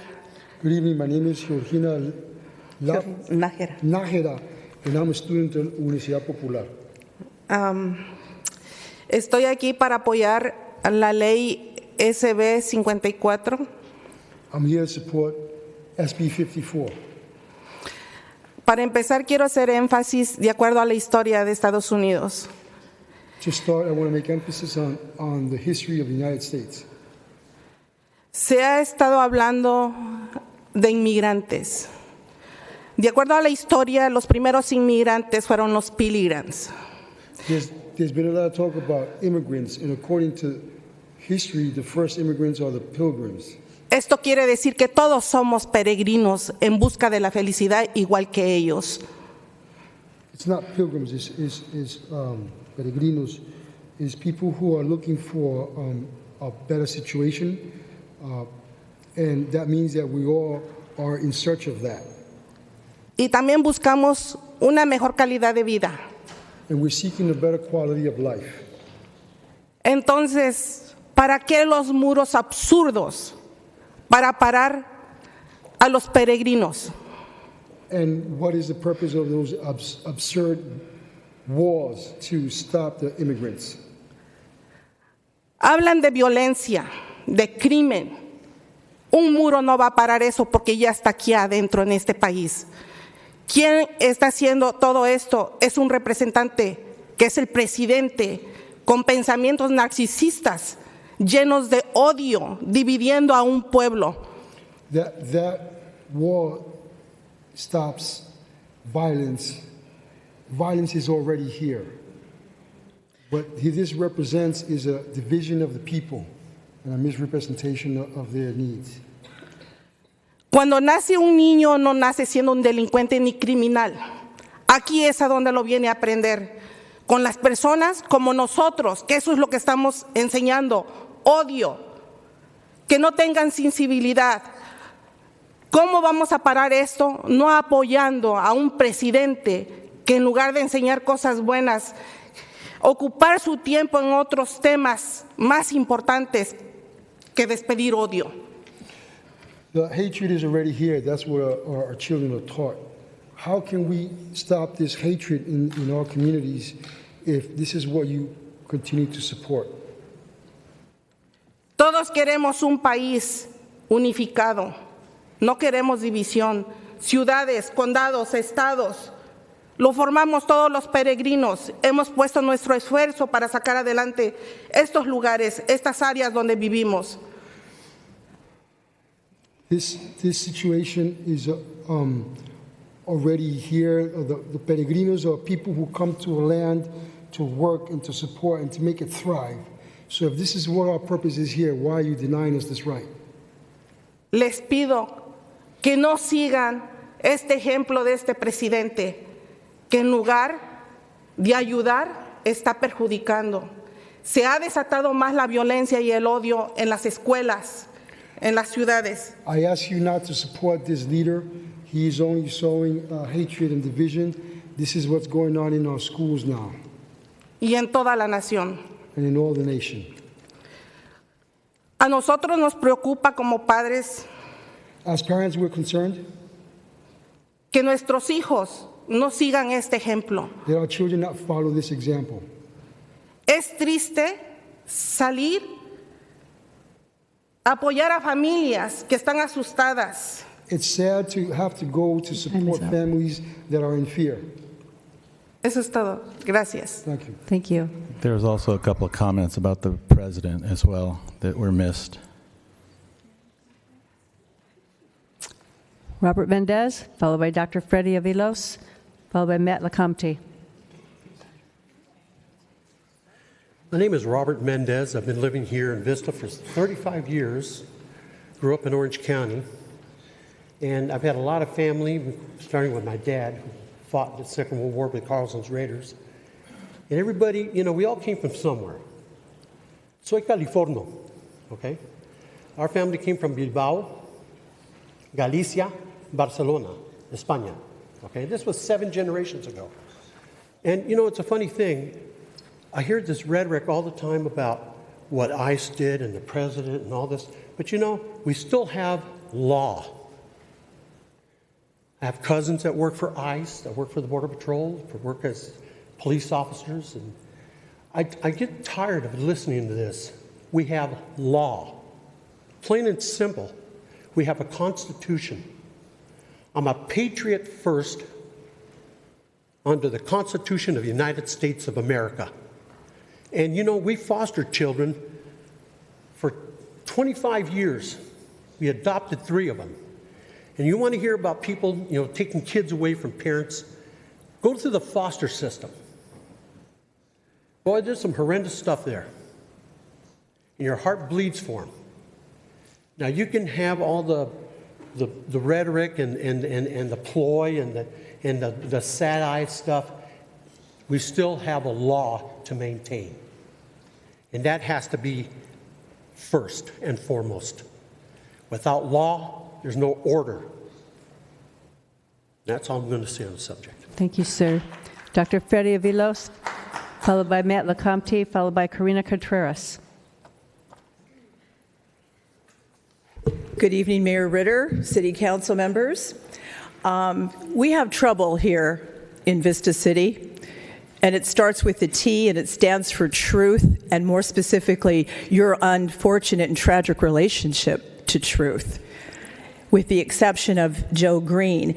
I am here tonight because, well, first of all, as a professor of communication and a former debater, unless and if the people who are debating agree, they, first of all, goodwill, and they agree to stick to facts, that debate is null and void. This city council, or some members of this city council, have trouble with truth. And today what I'd like to do in the very short time that I have is address my comments to you, Mr. Franklin. I asked you privately, and now I'll ask you publicly for an apology. In the June City Council meeting, a colleague of mine read from a transcript from KUSI, an interview with Sheriff Gore from KUSI. My colleague got up and read from that transcript. By the way, you know how video works. It's accessible, and you can watch it anytime. After she spoke, she added no commentary, so it was contextless in that sense. After she was done and it was very clear, Sheriff Gore supports SB 54. Let's stop lying and pretending that that's not truth, number one. You can have your own opinions, city council members, but you cannot have your own facts. This has to stop. She did not lie. She did not lie, John. She told the truth, and anybody here can go and access that video for themselves. Your refusal to accept facts is deeply troubling. Mr. Franklin, city council members, unless you want to debate on the basis of truth, your sanctuary city, conflating sanctuary city with SB 54 is disgusting. Your time is up. Thank you for listening. Matt LeCompte, followed by Karina Contreras, followed by Wendy Hernandez. Hello, City Council. Councilmember Aguilera, at the last meeting, I said you hadn't made a public statement on this issue, and you had. You did say you didn't think the federal issue should be at the City Council, so I do want to acknowledge that. That being said, if you do vote in favor of this motion tonight, I will most definitely be taking back this apology. Mayor Ritter, at that last vote, you first voted to abstain, and then without your community, you voted again. In keeping with the norms of the City Council and your position of honor on it, I hope that you cast a single true vote in front of the community you represent. I believe that is fair to ask. Now, this is an issue between the Department of Justice and the state of California, classic battle between federal jurisdiction and states' rights. Your vote tonight has no bearing on the case between the Department of Justice and the state of California. Your vote tonight has no bearing on the law of the state of California. This motion is on the agenda solely as a political oath by 2 politicians seeking to advance their own political careers. Council members Rigby and Franklin, you want a state office and a Washington office, and you are using the agenda of the city of Vista to advance your own political careers. I would say to Council members Aguilera and Mayor Ritter, if you vote no tonight, the lawsuit will continue. Your vote is really, and you know this, it's really about, do you want the city, your city, to be entangled with the dirty business of the Trump administration? Thank you. Karina Contreras, followed by Wendy Hernandez, followed by Alan Cabrera. Hi, everyone. My name is Karina Contreras, and I really appreciate the way that Joe Green framed this SB 54, because I think it's really crucial for the community to hear directly from the captain, especially when Sheriff Gore has, explicitly said that this is the law and this is what they're going to follow, and that's not taken as fact. So it was really great to have that type of discussion, and I'm looking forward to, utilizing facts in that manner to have these types of difficult discussions. Now, SB 54, the California Values Act, this is another opportunity for individuals to come forward and really express where they stand on this issue. And obviously, with the amount of people that are coming to speak in favor of SB 54, again, we see that the majority is in favor of SB 54. So this really doesn't need to be discussed at a city council. I think we all understand that. But the fact that it is, you need to vote the right way. We can't continue to impose more difficulties on our sheriff's department. You've all spoken about how we need more sheriffs. Well, when their resources are already spread so thin, we're going to ask them to be counselors, to go after the homeless, to be immigration enforcement officers. That is just not right. We cannot do that to our sheriffs. We need to stand with Bill Gore, and this is law. We need to follow the law here. I'm totally for that, and I hope that you guys are too. Thank you. Thank you. Wendy Hernandez, followed by Alan Cabrera, followed by Bowen Fan.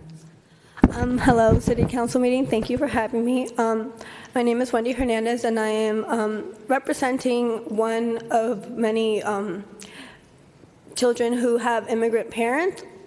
During the summer of 2012, 3 days before school started, my grandfather and my stepdad were taken away from me because I saw a police officer through my window, and I said, hey, maybe he's here for a good reason, I never thought that that day, if I hadn't said anything earlier, that ICE would have taken them away from me. And thank you, Sir Council Member, Sir Green. Your daughter helped me through my middle school days, and I'm here because I have a goal, and I will be an educator here at Vista. I will return back, and my peers are the future. I am the future of Vista, and I will come back to educate. Thank you. Thank you. Alan Cabrera, followed by Bowen Fan.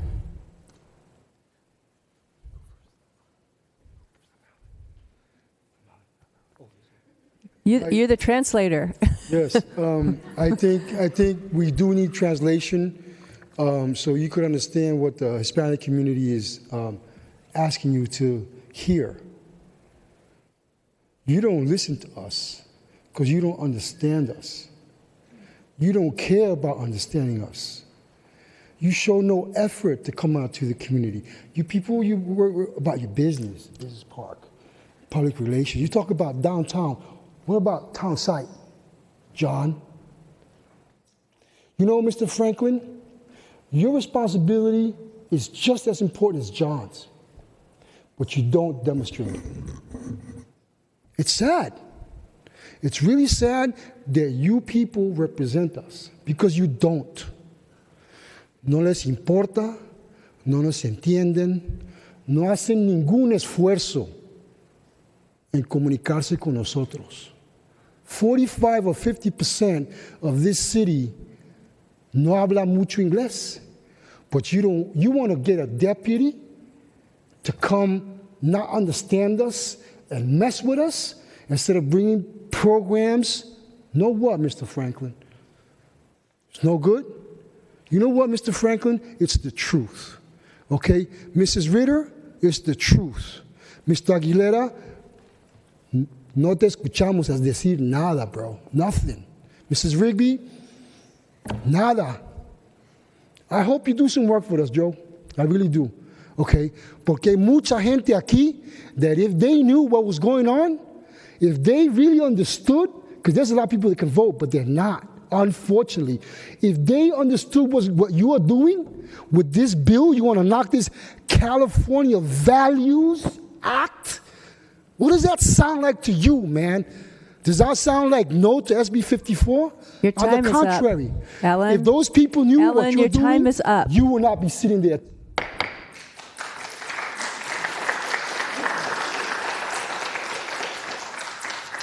Bowen Fan, followed by Arcela Nunez Alvarez. Hello, thank you for your time. My name is Bowen Fan, and I am the son of an immigrant.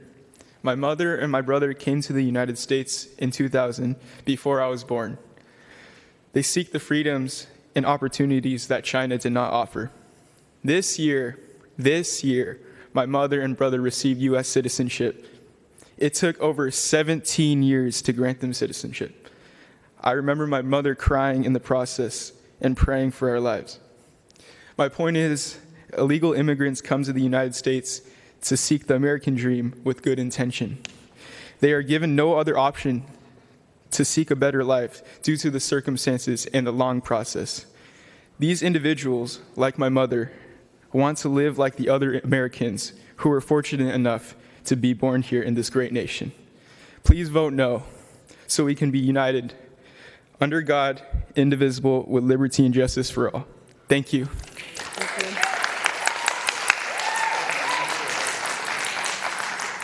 I don't see Arcela. Is she here? Oh, okay. Are you waiting to speak? What, did I go by you? You called my name and I wasn't ready. Now I'm ready. What's your name? Okay, go ahead, Arcela. Okay. Buenas tardes. Buenas noches. Good night, everyone. Good evening. I feel like a deja vu, but at the same time, I am very glad that Councilmember Joe Green is giving the council members a second chance, because we all deserve a second chance, and a second chance to listen, to do the right thing, and to do what's legal. The group that I represent supports SB 54, the California Values Act. But what I've come to heard in the last meeting and tonight is that the preoccupation and the conversation around immigration that's conflated with SB 54 really is opening a discussion, a much, much deeper discussion. So I feel that this discussion around immigration really gets to the heart and the soul of a city like Vista. By that, as elected officials, you have the power to frame the discussion and to decide who belongs and who gets excluded and how that process happens. This is really about what's unsaid, that our community is very diverse. It is beautifully diverse. In fact, Latinos comprise over 48% of the population in the city. I hope we embrace that diversity and work with them. Thank you. Thank you. Dennis Job, you're our last speaker. Thank you. I was compelled to come here and say something because things I read online got me excited when I heard the word sanctuary, and Vista was considering or not considering becoming a sanctuary city. I also read the results of the last vote, and also read that our mayor voted one way and then changed to the other way, which I agree, because I was doing the same thing in my own mind, because it was confusing and still is in my mind. My main concern for continuing to want to be here to speak is the immigration policy or immigration in general. I worked with illegals, I guess we call them now, since 1961 and until 1986 when they became legal. It's been a privilege. They're extraordinary people, very hardworking, honest, family unity, ethical, hard. For the most part, in those days, they weren't the kind of person that would accept anything for nothing. There were times that I would offer them money because I knew they were hard up, and they wouldn't take it unless they could pay me back in some way. However, since 9/11, the need to enforce immigration has become much more significant. The illegals that I worked with we were raided 3 times a year.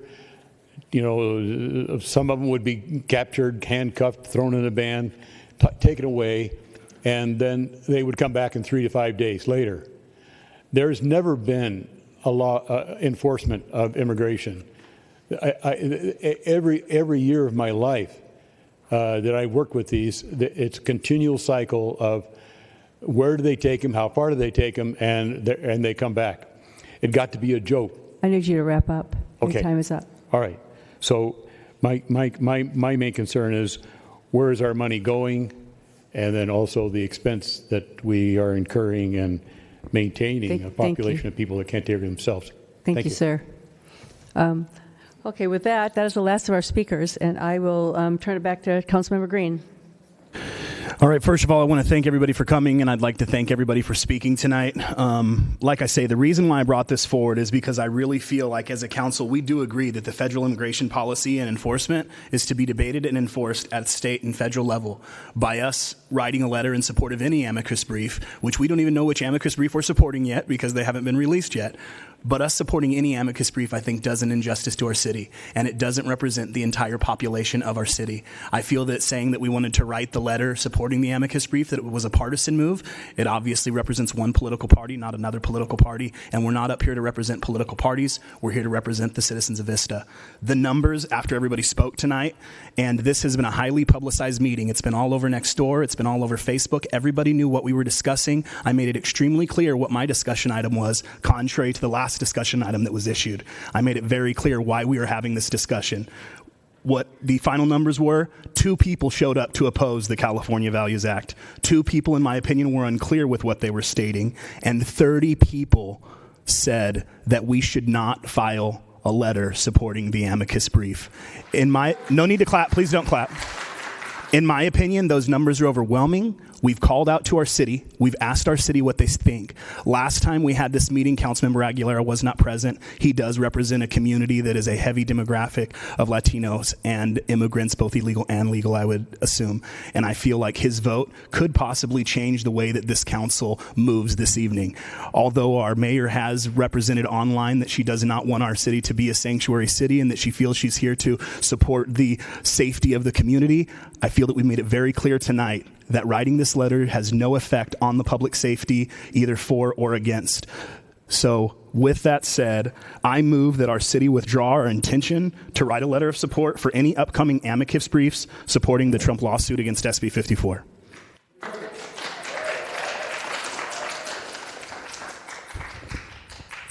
I see no speakers. I see no second for your motion. And the way that works, citizens, is that if nobody seconds my motion, there is no revote. So our other council members up here, all 4 of them, have listened, and they have decided that they will not second, so there will be no vote. So everything could possibly be staying the same, because like I say, my motion is just to withdraw our letter to support anything and just do nothing. So enough. You need to maintain order in the decorum. chamber, please. Please maintain decorum in the chamber. Okay, so with that motion dies. So we'll go on to our oral communications. There's no oral communication, so our meeting is adjourned.